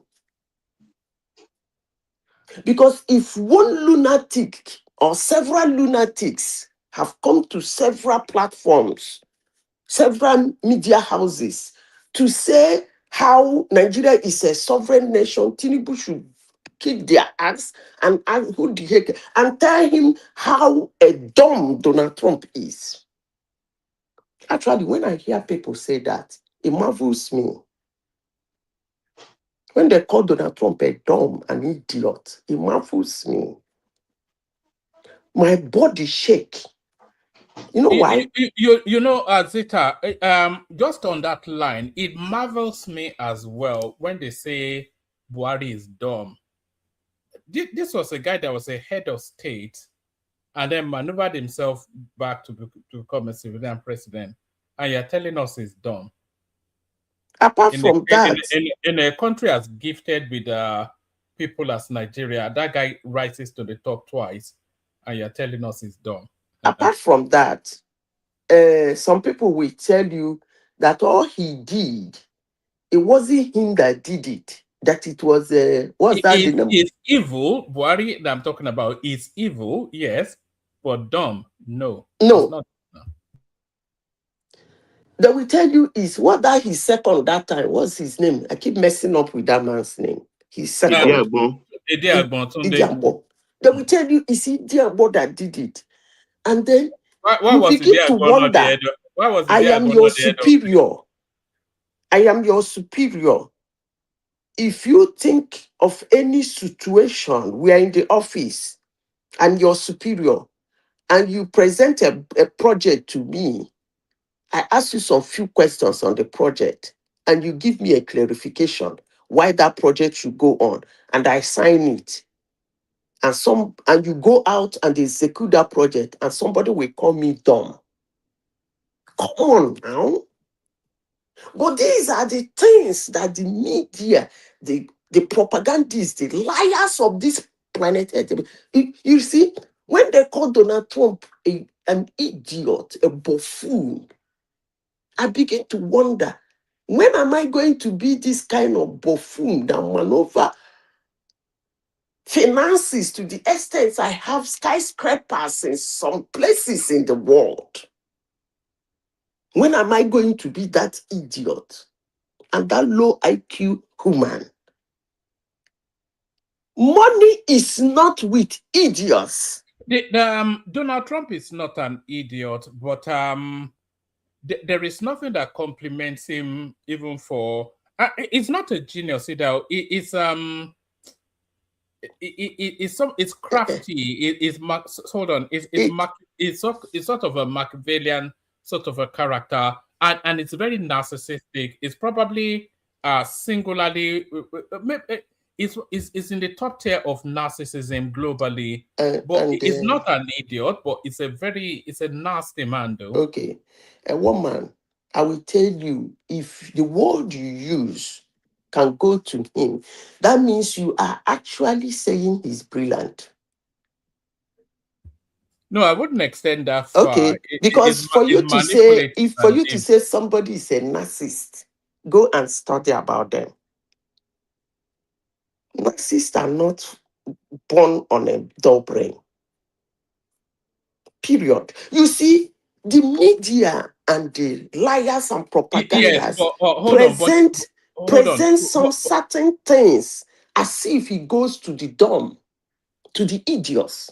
It's only a fool can be that, but that is actually lies. Go and read the antecedent of a narcissist. They are not dumb people, neither are they idiots, neither are they fools. They are extremely brilliant. That's why they can maneuver what they want to maneuver and do what they want to do. Go read the Rasputin. You will know narcissistic people are brilliant too in their own way. No. They are evil. No, yes. That somebody use his brilliancy to achieve evil doesn't mean the person is dumb. Can you hear anybody, Zita? Yeah, I'm hearing you. Yeah, hold on. Let's engage with you. The leap from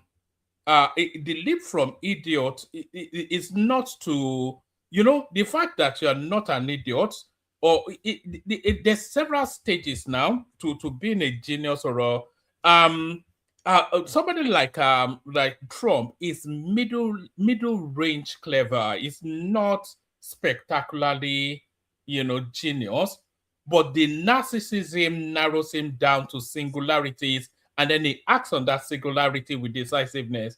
That's all he is. But it's not Professor Wole Soyinka or some Professor Wole Soyinka is not as smart as Trump. Well, that's your opinion. Yeah, that you wrote, that you sit down to write fantastic books doesn't make you smart. All right. You see, one man, look at it. I don't even understand what you mean by Professor Wole Soyinka. Look at it from this perspective. What do you call brilliancy, if I may ask? When what do you call being smart? When a man doesn't overthink his decision and he actions that decision, I think that can be attributed to brilliance. No, that's narcissism. Okay, no problem. Let me continue with what I'm saying. No, hold on, Zita. Let's engage with that spot for a moment. That's narcissism, Baba. Because go ahead. Sorry. Because there's no pause for reflection. If there's no pause for reflection, then you may get that decision right. And by the way, most decisions, if you bullhorn them all the way through, they end up being right now. Because there's no real. No, repeat that again, please. I said most decisions, if you bullhorn them through, they end up being right, but they might not at the initial thinking stage be the right decision. It's that singularity of purpose, isn't it, that the voids of pause for reflection that really, that's the trait of somebody like Donald Trump. It's not especially clever, which is not to say he's an idiot. I wouldn't. He can't be the president of America twice and be an idiot now. But exactly. It's not genius clever. It's not. Nobody is genius. I don't know where you got that word. Nobody is genius. You can be genius in a particular area in life where you soar high. In another particular area, you might be a buffoon. So the word genius is not relative. Overall. No. You are genius in a particular thing. You must be genius in a particular thing. Yeah, so that makes Trump a genius then. I mean, in the past. What is he a So genius if at? Hold on. What is he a genius at, Prince? Well, when it comes to Is he a genius at being grabbing people being by an the outsider, when it comes to American politics, that man is. I mean, he puts everybody to shame in the past century. I would say that guy, when it comes to past politics decade, and the yes. ability to read, he has a special talent. If you want to call him a genius or not, that is fine. But to me, and I've said many times actually, not because of today, that Trump is a genius. No, he has a knack, the ability, to what is the word? The guy is good. He's good at what he does. Because he's not writing books and speak the way you guys want him to speak, and you think he's a nobody or he's not smart. I beg to differ. Because guess what? One man, the people he goes after, this rapper Nas says to be the best, you challenge the best, and the blessing is spiritual. But guess what? Trump is not going after like big people. When he ran the first time, he went after people like Ted Cruz, the number one debater, went to Harvard, smart, this and that. He defeated Ted Cruz. Then you bring out the governors like Jeb Bush. He went through the best of the best, including Hillary Clinton. And these people, they played politics for years. They're supposed to be smart and geniuses. He defeated them all. Now you tell me Trump is not a genius. Come on now. Since you want to, you see, that's why I said that the media is doing a fantastic job. They're doing a fantastic job because Trump is one man in the United States democracy that handled it differently. That way he handled it is affecting his party. From the time I started understanding their electioneering and their democracy, this guy came from being a Democrat and came into Republican. And then what did he do? He took the two and jammed it in himself and move on. And that thing generated a lot of support for him. And again, a lot of confusion that even the media didn't know how to manage. And you call that person an idiot. A man that we tweet and tweet and tweet. Let me finish. Tweet and tweet and abuse you, abuse you, abuse you, abuse you, abuse him, abuse him, abuse him. And then the next time you tell him you are coming to see him, the whole world will be expecting chaos as usual because they have tagged him a chaotic person who can tell you anything, say anything, and fight you anywhere. He dwindled them and do a different thing. And you call that person an idiot? A fool? Nobody has called him a fool. He became somebody who is unpredictable, is a genius. That is one of the antecedents of geniuses. No. Okay, let me chime in here. If you want to, let me finish before I lose my thought. Anybody who is a genius in a particular area, you can predict his next line of action. Even in mathematics. If he's a genius in mathematics, everybody is solving the math this way and making mistake. The moment he comes, everybody will be saying, let's see what he's going to do. Is it not this way they solve the math? He comes with a stroke strike. Wham! And he gets it right. That's a genius. They are never predictable. Because their brain think differently from every other person in that area. But if you think that is not a good explanation for somebody who is genius, can we move on to Nigeria? We are talking about and Tinubu and the recklessness going on in Nigeria. No. Skittishness is not a trait of genius. It's clarity. What you're describing is skittishness. Oh, really? Yes, skittishness it's not a trait of genius. So no, geniuses, you predict them before they land. No, you are going. We are making some abstract. The consistent. Is clarity. Is somebody that can with a crystallized clarity address something. That's really more. One man, It's not a skittish bouncing up and no, one down. man. You know.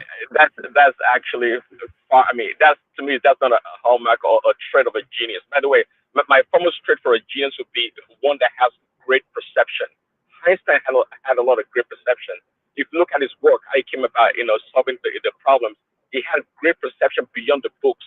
Okay, that's an hallmark of a genius, being perceptive in a very high degree. Not to be clear. Come on, most geniuses they're not clear at all. Some of them can barely even articulate articulate their position on the matter. No, it's not the articulation now. It's the crystallization, which is exactly what you are saying what I'm saying, but in different words. I'm talking about crystallized thinking as opposed to skittish thinking. Yeah. Crystallized thinking, is that what you call a genius? It's one of the hallmarks now. No, it's one of because, the hallmarks. Clarity of thought. Clarity of thought is one of the hallmarks. Clarity of thought. Clarity of thought makes you a genius. That wasn't what I said. I said it's one of the hallmarks of. Well, before you see, I was going to chime in quickly. You see the clarity. You see the clarity in their action. Even thinking outside of the box still requires clarity of thought. Okay. Not skittish. Hold on. And Donald Trump is a very skittish man. Okay, hold on. One man, you say clarity and then thinking out of the box. In the person's brain, you are in the genius's brain to know how many times he moved it over and over. But you see the result is the result of his thinking, the end game of his thinking. That's where you see the genius, not inside his thinking. Those people call it Trump a genius. I'm so disappointed. Praise Daddy, do you live in America? I think we should look. AOY, which kind of question be that? No, I want to ask you. So I think he lives in America. Do you remember America? No, hold on. I know she does not live in America. She can say whatever she wants to say. AY, please, before we go on, I just want to apologize to you. Yesterday on the Ghana's early 2000s population count, you were correct. I'm sorry. Thank you for bringing that. My household corrected me. Okay. Well, where's the $1,000 that you bet him? I tell you, make it. I didn't bet too. I'm not a betting person. You see now. But on issue, if Trump, I don't even know how anybody will reason if Trump is a genius. Really? Like, what makes you, give me one reason, what makes you believe Trump is a genius? In what way? Before they answer that question, let me ask you a question that will set the... Is Trump an idiot? AY? He is an idiot. He's an idiot. That's where you fell. That's where you fell. He is an idiot and possibly a lunatic. One man, then you've answered the question he's asking. Can we move on to Nigeria and this thing, please? You have just answered. No, we are not gonna move. Trump, one man. Let me just break this down for you. Are you asking me? No, he wants to expand. America. I think you are just blindly. He wants to expand. Zita is more American than most people. No, why I said we should move on is that two of us are in two. It's like two of us are in two parallel lines that can never meet. We are not moving on. All right. If you call him an idiot, and I tell you that he has an antecedent of a genius, there are two parallel lines that can never meet. So we move on from that discussion. Hold on. We are not going to move on. Everybody, hold on.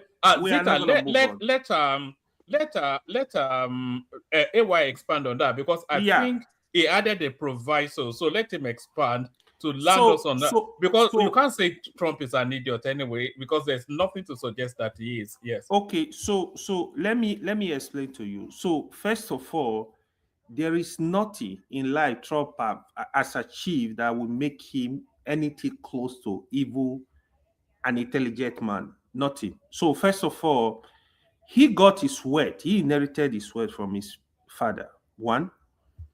Did he expand it? Did he expand it? He did expand it. The expansion he did was stolen money.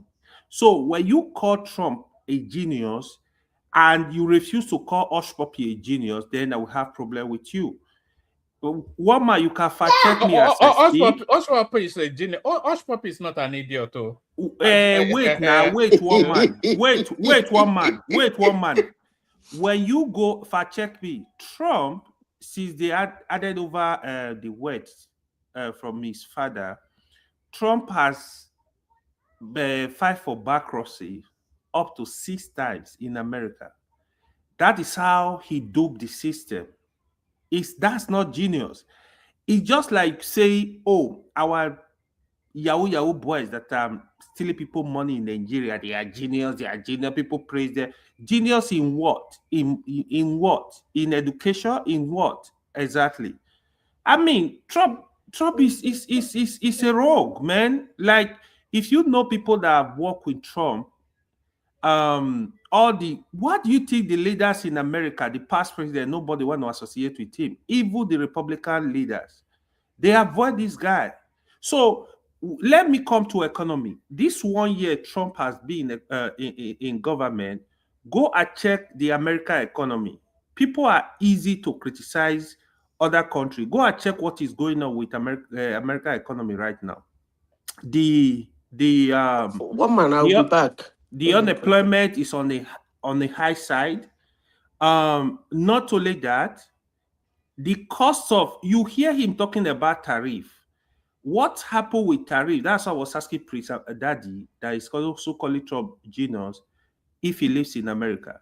If you go to the stores today, things you buy $5 ordinarily, they are like $6-7 right now. In fact, some the price increase is quite high. So I don't know what he's doing. Like, you having more homeless people. Price of houses, price of rent are going up. Confirm this information. All of you have friends in America. So anyway, so wherever you live, I guess the price of commodities are going down, right? You guys are living in largesse, right? Is that what you're saying? Which commodity? So you see, this is the argument. Your argument now is kind of dumb, because Trump distorted the world stage right now. So how you need to ask yourself what makes the price of goods increase since Trump came into power? That's the question you need to ask yourself. One of the reasons was the so-called tariff. If you are a genius, where you are imposing tariff on countries you are doing business with, you should know that who is going to pay for the differences. Who is going to pay for that tariff? You have a very limited knowledge of what you're talking about. Hold on. The price increase and inflation we're talking about started from Biden's administration. Okay, I was here when we saw a price of a dozen of egg went from $3 something to like almost $11. So you don't know what you're talking about. You have limited knowledge. And number one, it's quite clear that you don't know how bankruptcy works. What do you mean limited knowledge? I give you the number. I'm giving you the number. You hold on. I'm just entertaining you. I know you don't know what you're talking about, but that's okay. Hold on. He knows exactly what he's saying. Who is that interjecting me? Let him learn. Don't mind him. He's a black follower. He's calling Trump a genius. MAGA, Mugu that calls themselves MAGA in America. You guys are Mugu, not MAGA. They are more worse than You know, movie. the person talking, you're not talking to obedience, so be careful. No insult here. No Where insult. are you the other person in America? Where is the same economy? Respectful. Where is the same Okay, you're not economy? talking to obedience. So, Prince Daddy, you are okay, respect People are talking yourself. out of it. You don't Before talk I come about down on you offense. guys, better respect yourself. Go easy on Prince Daddy. You are AI should not come here and be talking Yeah. Don't easy on me, but respect yourself if I come down on you. Okay? I don't do that nonsense. You're not talking to obedience, okay? You blame me Biden for everything. People, you blame me for their thing. You blame me for the atrocities of Trump. Okay. The same thing you do at home. You blame the PDP. You blame PDP for what he committed 60 years ago. Omar, thank you. Okay. So I don't know why you're talking about obedience. I don't know what was business between me or whoever obedient Tinubu. I don't know. No, because Omari is talking loose. Saying my guy's local. So I'm not in the same economy. I'm not buying something. I just came out of grocery store. From a headless mob, okay? What he's saying is Omori is turning it into a street fight, like the obedience. Yeah. So I can go dirty and insult you too. So let's not go there. Respect yourself. I don't play that. Respect yourself. You're not talking to obedience. Yeah, be courageous enough to say the truth. Even if it hurts you, say the truth. Well, let it be truth in your own head. Let it be truth in your own head, okay? Hold on. Let me finish. Wait. One man need to just finish. hold on. They will not. Just hold on now. You still have the floor. What Prince Daddy is saying to you, on this platform, only two people can give us a real lived experience of America. That's Prince Daddy and Baba, because they live there. I live in America. What are you talking about? You live in Canada. No, I don't live in Canada. No. One man, don't do that. I live in America. All right, I'm a resident. I'm 100% resident of America. This where I live. Don't do all right, that. carry on. I know. So, I genuinely thought you lived in Canada, but no. I used to, but I live in America. So let me. I'm trying to break it down. What is going on in the system? I don't know why people are not truthful. I don't know why people are just blind followers of. If Baba live in America, Baba know what I'm talking about. So I know Baba can stick to issues. So the tariff he imposed on country is American. The common Americans are paying for it. One man, let me let you know this. Obama introduced the Obamacare, which is the Save Act. Like what used to happen, right? The poor, the less privileged, they were on this health insurance scheme, pay for maybe I have a friend that was on it, like say $200, $300 a month. You know what Trump did? Trump decided to stop that. People are paying 1,000 plus average. Nobody is paying less than $1,000. Of course, a lot of people cannot afford it. They have to move out of that plan. That is actually more than 20 million Americans are losing health insurance. If you live in America, health insurance is one of the biggest trouble. Is that one of the biggest trouble America face?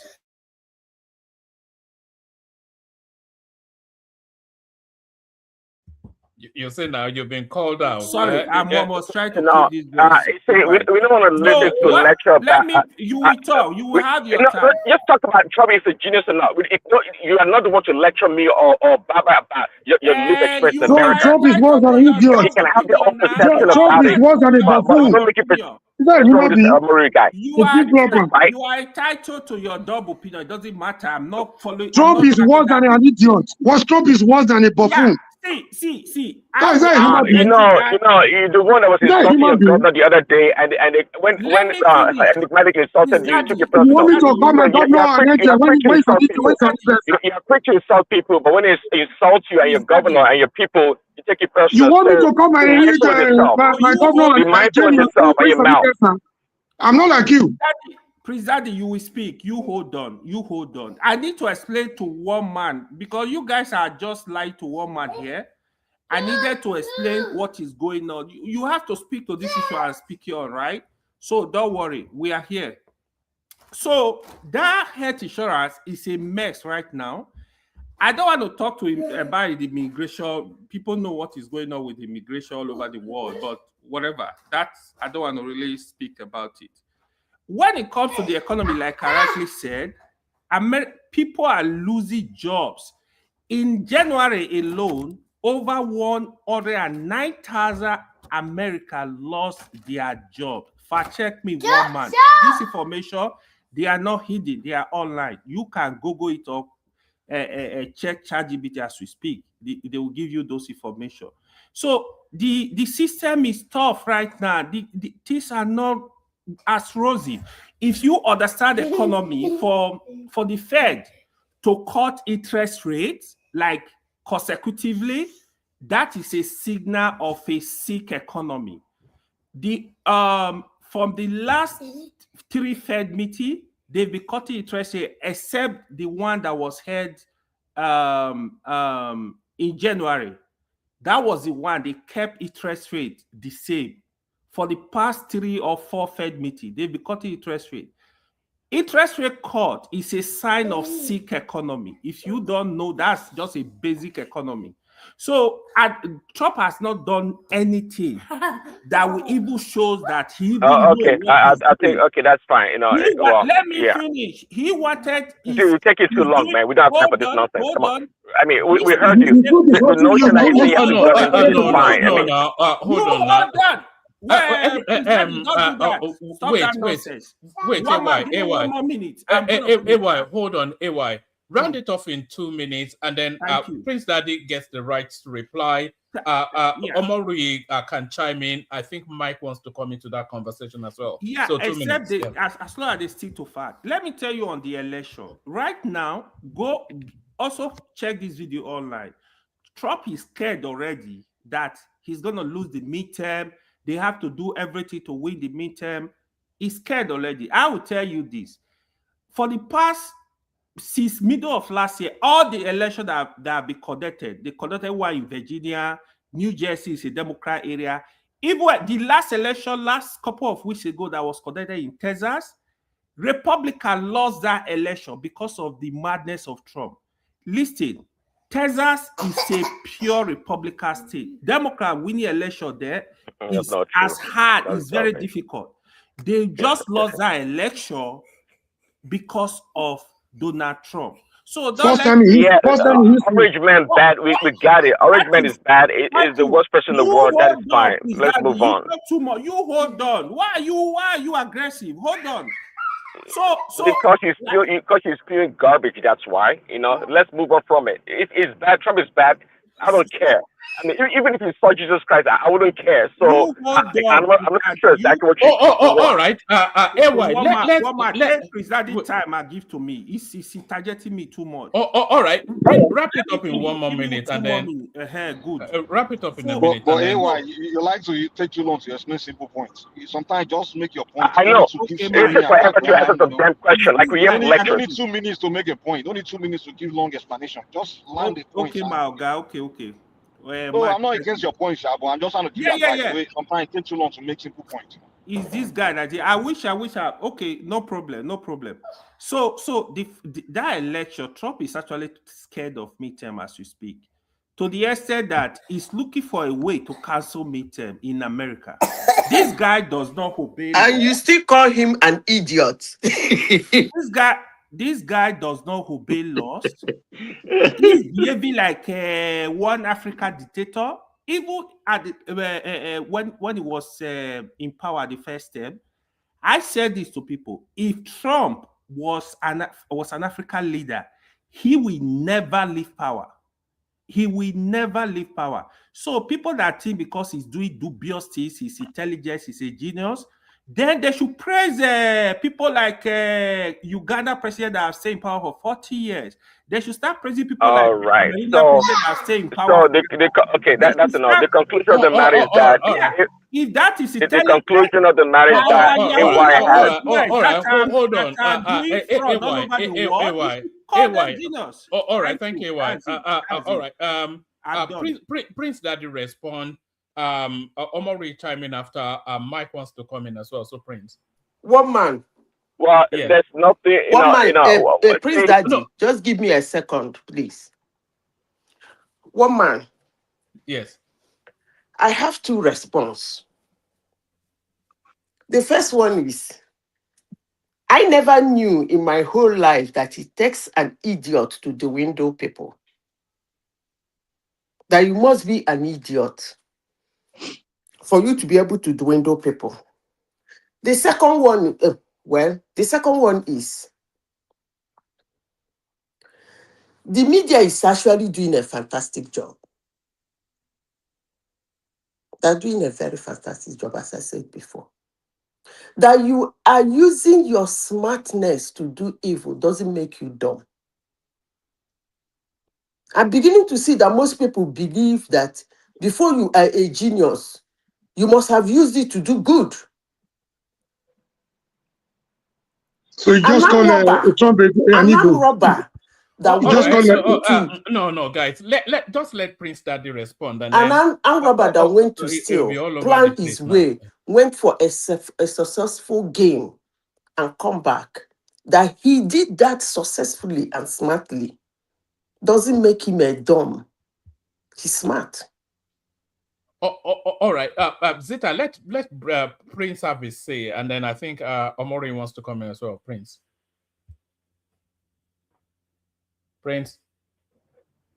Yeah, one man. Everything AY said is just a bunch of talking points. I've heard them all. The notion that he's going to spend like 2 hours to tell us that Trump is a bad person, is not smart, is a dummy, is totally irrelevant. This is just talking point. It's a liberal talking point, and the end of the matter. You address the issues.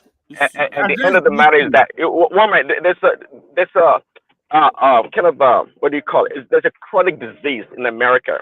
It's called TDS, Trump derangement syndrome, and AY is suffering from the most chronic aspect of it. So, and I wish Dr. Sima was here to help, diagnose or tell you what kind of medication you should take. That's the problem with people like AY. See, people like him think Trump is beyond a human. They call him a dummy, but at the same time, they think it's like a non-human being. Why not address the issue? Can't his point. Oh God. Let's not. No wonder you are supporting Trump blindly. Guys, let's not turn it into a street war. It gave you the moment to say yours. You even have some intelligence. No, it's the smartest person here. Why the personal attack? Address the issue. It's always nice when these Nigerians, they're quick to attack people's intelligence. They're not smart. They're dumb, and all these things. Can we drop Trump and go back to the Southeast trade? Yes. All right. I think we may have to, if we can't hold. Well, I mean, I can have a simple response or intelligent conversation, and not result in name calling or insulting people. These human animals, the way they behave is quite interesting. At the same time, they are the people that are quick to insult other people as not being smart or being genius. You are the one taking this personal. You are the one insulting people. This human animal. This is what I'm talking about. It wouldn't let people talk. So, yes, Baba, you're right. I mean, an animal is actually better than you, Prince Daddy. An animal is better than you. If you can support Trump like a fool. All right. So this is the point. I don't even spend my time. People, they will disrespect you. You are not bigger than anybody here. You got to respect. You know what the funny thing is, Prince. You and AY are two of the better mannered panelists we have on this panel. So that's what's really surprising. I've never insulted anybody on this panel, but this is if you. Actually, you did earlier, but that's okay. See, but when it comes to insulting people, you talk to the wrong person. I'm totally impervious. I don't care if anybody insults me. It doesn't matter to me. It doesn't. I'm not here to insult anybody. Like, but you did, and Omori you did, but I don't care. It doesn't matter, guys. Trust me, man. It's water under the bridge. We're gonna catch up later. We're going to catch up later. It's water under the bridge. I don't care. But my point here is that, Baba, we're going to move on. I don't spend my time trying to defend Trump anyways. Even Jesus Christ, I don't defend Jesus Christ. So this notion about Trump, this and that, I don't care. But anyway, it's fine. But those talking points, I'm very much aware of those talking points, and they can go as far as they can. You can blame Trump for all the problems in the world. That's okay. No big deal. Bro, you are just genius right now. People are listening. Just address issue. You counter the points they were raised. Counter them. inflation, migration, counter the points and go on. We are not fighting, but you address the issues. You guys said Trump, he said Durando. Address simple issues. You cannot. You behaving like obedient. You accusing people to be obedient.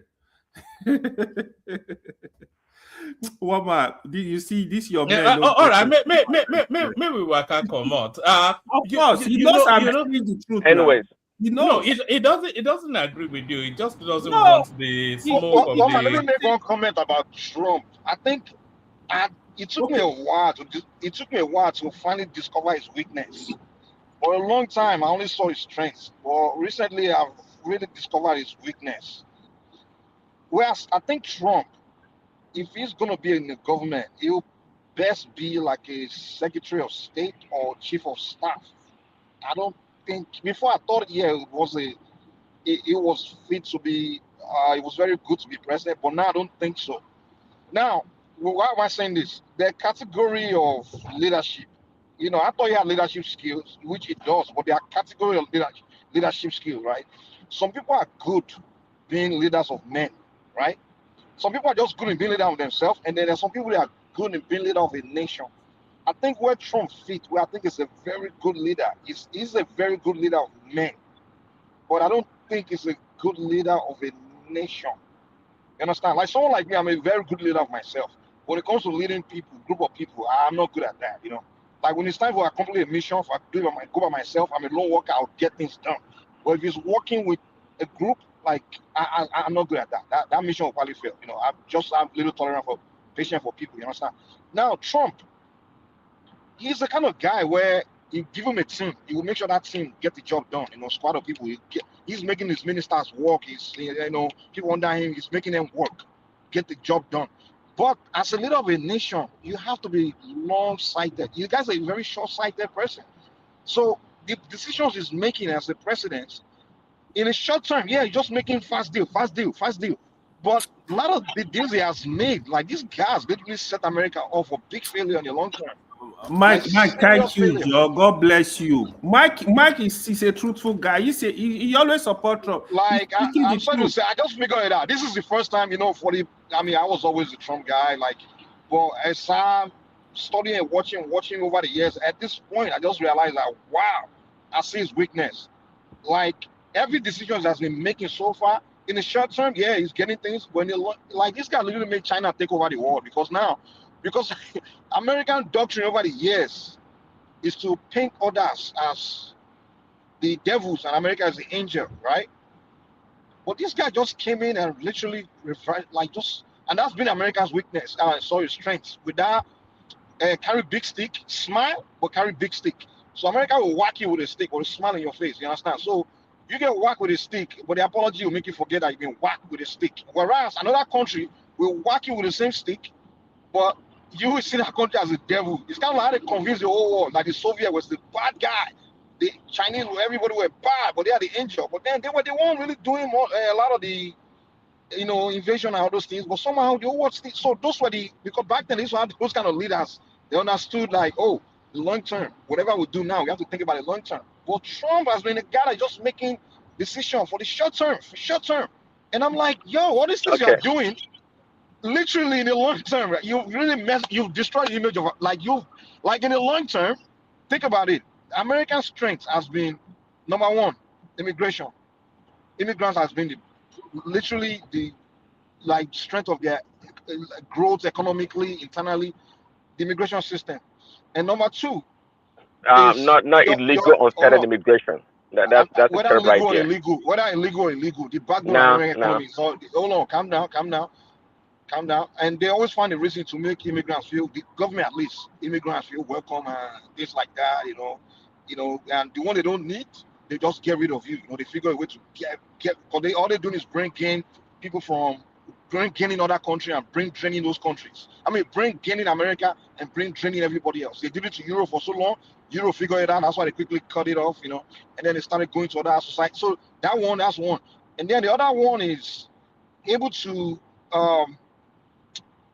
influence key allies in the world and go out there in the world and sell America to the world as the angel kind of thing. Boy, he came in and literally just kill those things, man. Like he's made Well, America it like would be nice to give comparison. How did Obama sell America to the world? Is it by spreading LGBTQ in Africa? What did Biden do in his 4 years in You're talking office? about What my how did country. he You're sell the talking world? about, you're talking about Alice. You're talking about Africa. What difference does Africa have? Let Mike answer, man. I mean, relax, please. You're talking about good countries, powers of the world. You're talking about your shit on Africa. You see, the way Prince Daddy is handling this matter is doing it as if we are Prince Daddy, I'm being Democrats, honest with you, man. I'm not trying to be I anti. don't belong to any party. I'm just like in the long don't term, belong to any it's party. really the guy See, set Mike, America I agree with you that listen, in the short term, I agree with what you said. Actually, I do agree because he made a bunch of one thing deals. I've noticed is that listen, for a good plan to actually work, it needs some time and it needs some time and buy-in. What Trump is doing actually is it doesn't have a lot of buy-in from a lot of these politicians. That's a big problem. Meaning that if another administration comes in, Bro, Mike, let me say this. For Republican to support Democrat to shut down your government, you know what that means. Those are your Congress members. This is what happened in America a couple of weeks ago, where they partly shut down the government. If you don't know, and it's never happened before, right? I can Daddy, tell. let me say one important point to you. So you can see. Let me say one important point to you, so you can see where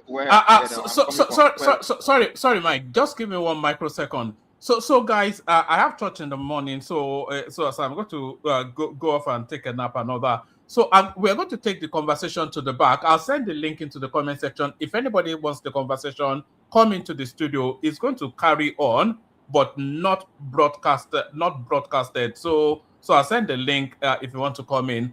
We didn't even get to fully address this our main topic, but it goes like that sometimes. Yeah.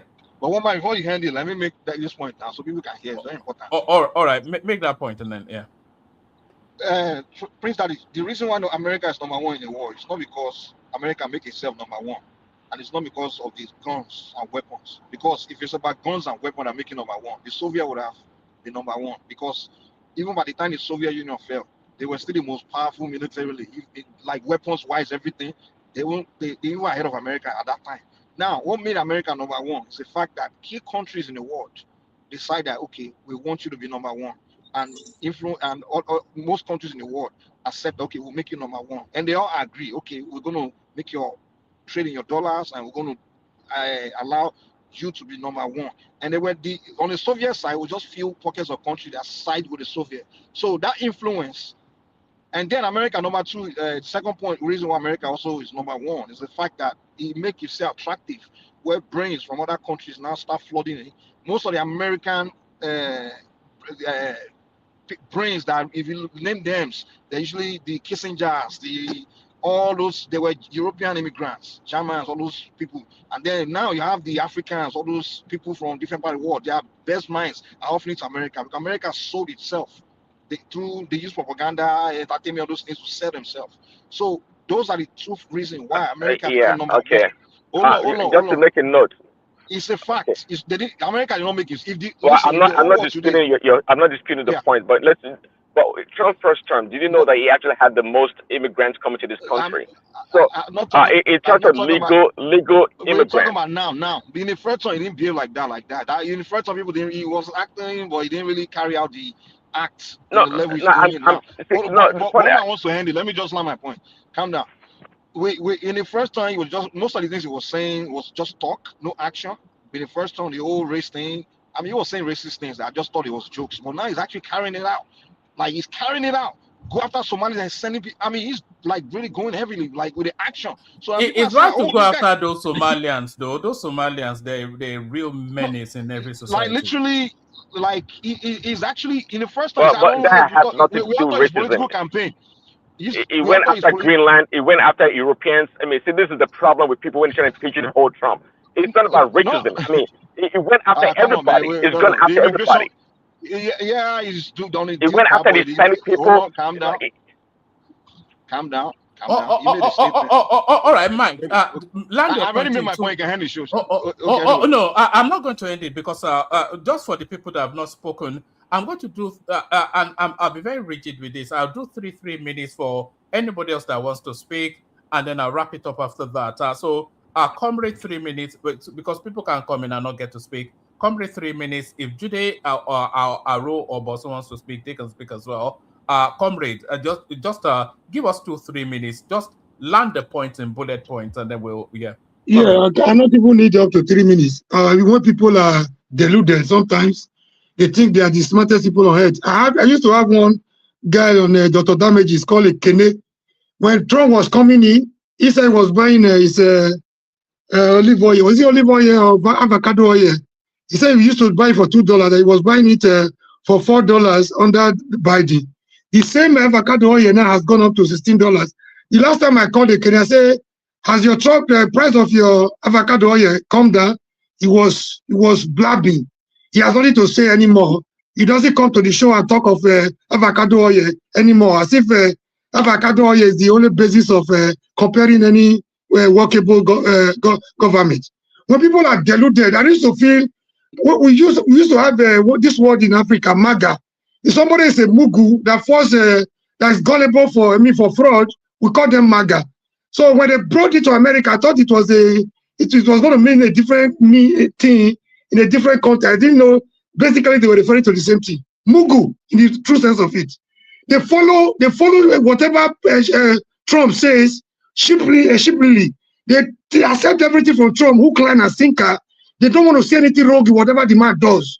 The point the last speaker was trying to make is that the strength of America, the real strength of America is not even in their economy. It's not in their military. But what they're able to do with their allies across the world. The getting of Osama bin Laden, it was not determined by their intelligence and their military strength. But what they were able to do through other people outside that. Because one thing with America, a safer world, other countries means a safer America for them. This bully, this racist, that is not even from here. With their German style, he's destroying everywhere. People are there applauding him. You busting off, he's taking over everywhere.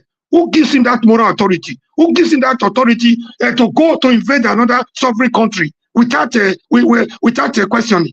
You hear applauding him for doing nonsense. You thinking he's smart.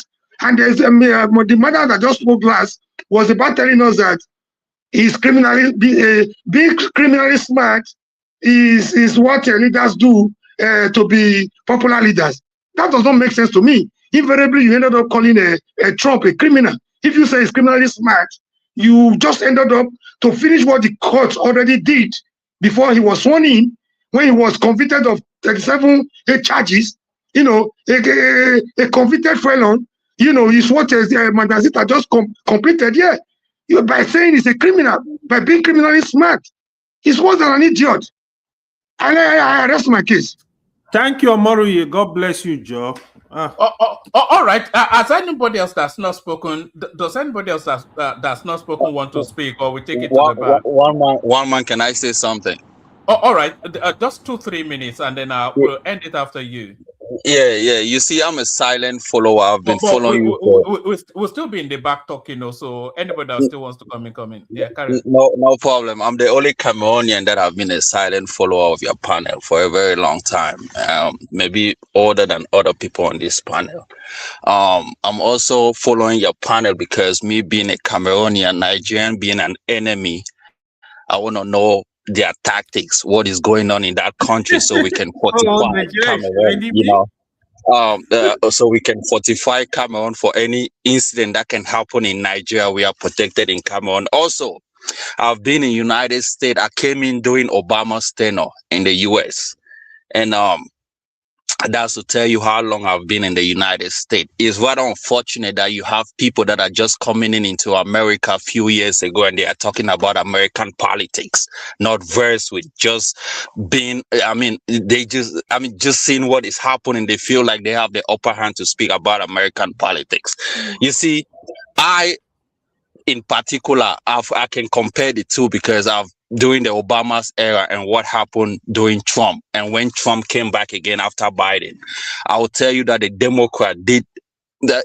It's a party that most Africans pursue when they come into this country, because these are a party that gives food stamps to these people, right? So once they, I mean, the longer they stay, and they start realizing that they don't live on food stamps anymore. So they start seeing the realities of Republican. I am a full-blooded Republican candidate. Not a candidate, but a person that admire that party so much. So I'm going to tell you what Trump is. Trump is what Trump is doing. Obama invaded most African countries. If I tell you, he invaded Libya. He was one of that person that went into every African country and tried to impose GAY, if I say so, or other policies that Africans did not need. He was one of the guys that caused confusion between European countries and North Korea and all of that. And when Trump came into power, Trump was the first American president, if not first, when and met North Korea, tried to create peace. You know, right now as we speak, he has also created a group of peace people to make sure things are going well in the Middle East. You see, this is a guy that is trying to take out the United States military that fought for a long time in the Middle East. He is bringing them back. You know, he's trying to curb immigrants coming into this country. He's doing a lot of things. Someone was talking about prices of food are expensive. And somewhere, if you live in a city that is majority full of Democrats, and the things are going to be expensive because those guys are living on food stamps, you know, but I live in a Republican state. Things are really cheaper. You know, and there's peace. And that's what most Republican states stands for. You Where know, do you live? in Can you tell us where you live, please? I live in Utah. I live in Utah. I'm not gonna sit here and not tell you where I live. I live in Utah. Texas is a Republican Let me state. finish, man. Let me finish. You see, most of these It's Africans running just their talking mouth. black, They will black. never live in a democratic state like Chicago. They will never live there. You will see them living in Texas, in Republican state. You will never see them live in Chicago or probably New York or those places because Democrat or those people have destroyed those states. So we are proud to live in Republican state because it's more safer. Republicans have made it in such a way where you can walk down the street and do not fear of your own life. And that's why people love Republican Party and what Trump is doing. You're talking about Trump now. You're talking about Republican Democrats. But thank you, Do you even know what we're talking? This guy, Do you shut your understand mouth. the subject of This guy, discussion? shut up and stay You be quiet. quiet. You be quiet. Well, Do nonsense. we are not talking Republican versus Democrats. We are just giving analysis of. Yeah, but my analysis is that what Trump You is just doing when laughing. it No, comes to no, no, immigrants. no wonder you have 92 years Can I as your president. You still voting for another 8 years. No wonder you have 3 years as your president. Idiot.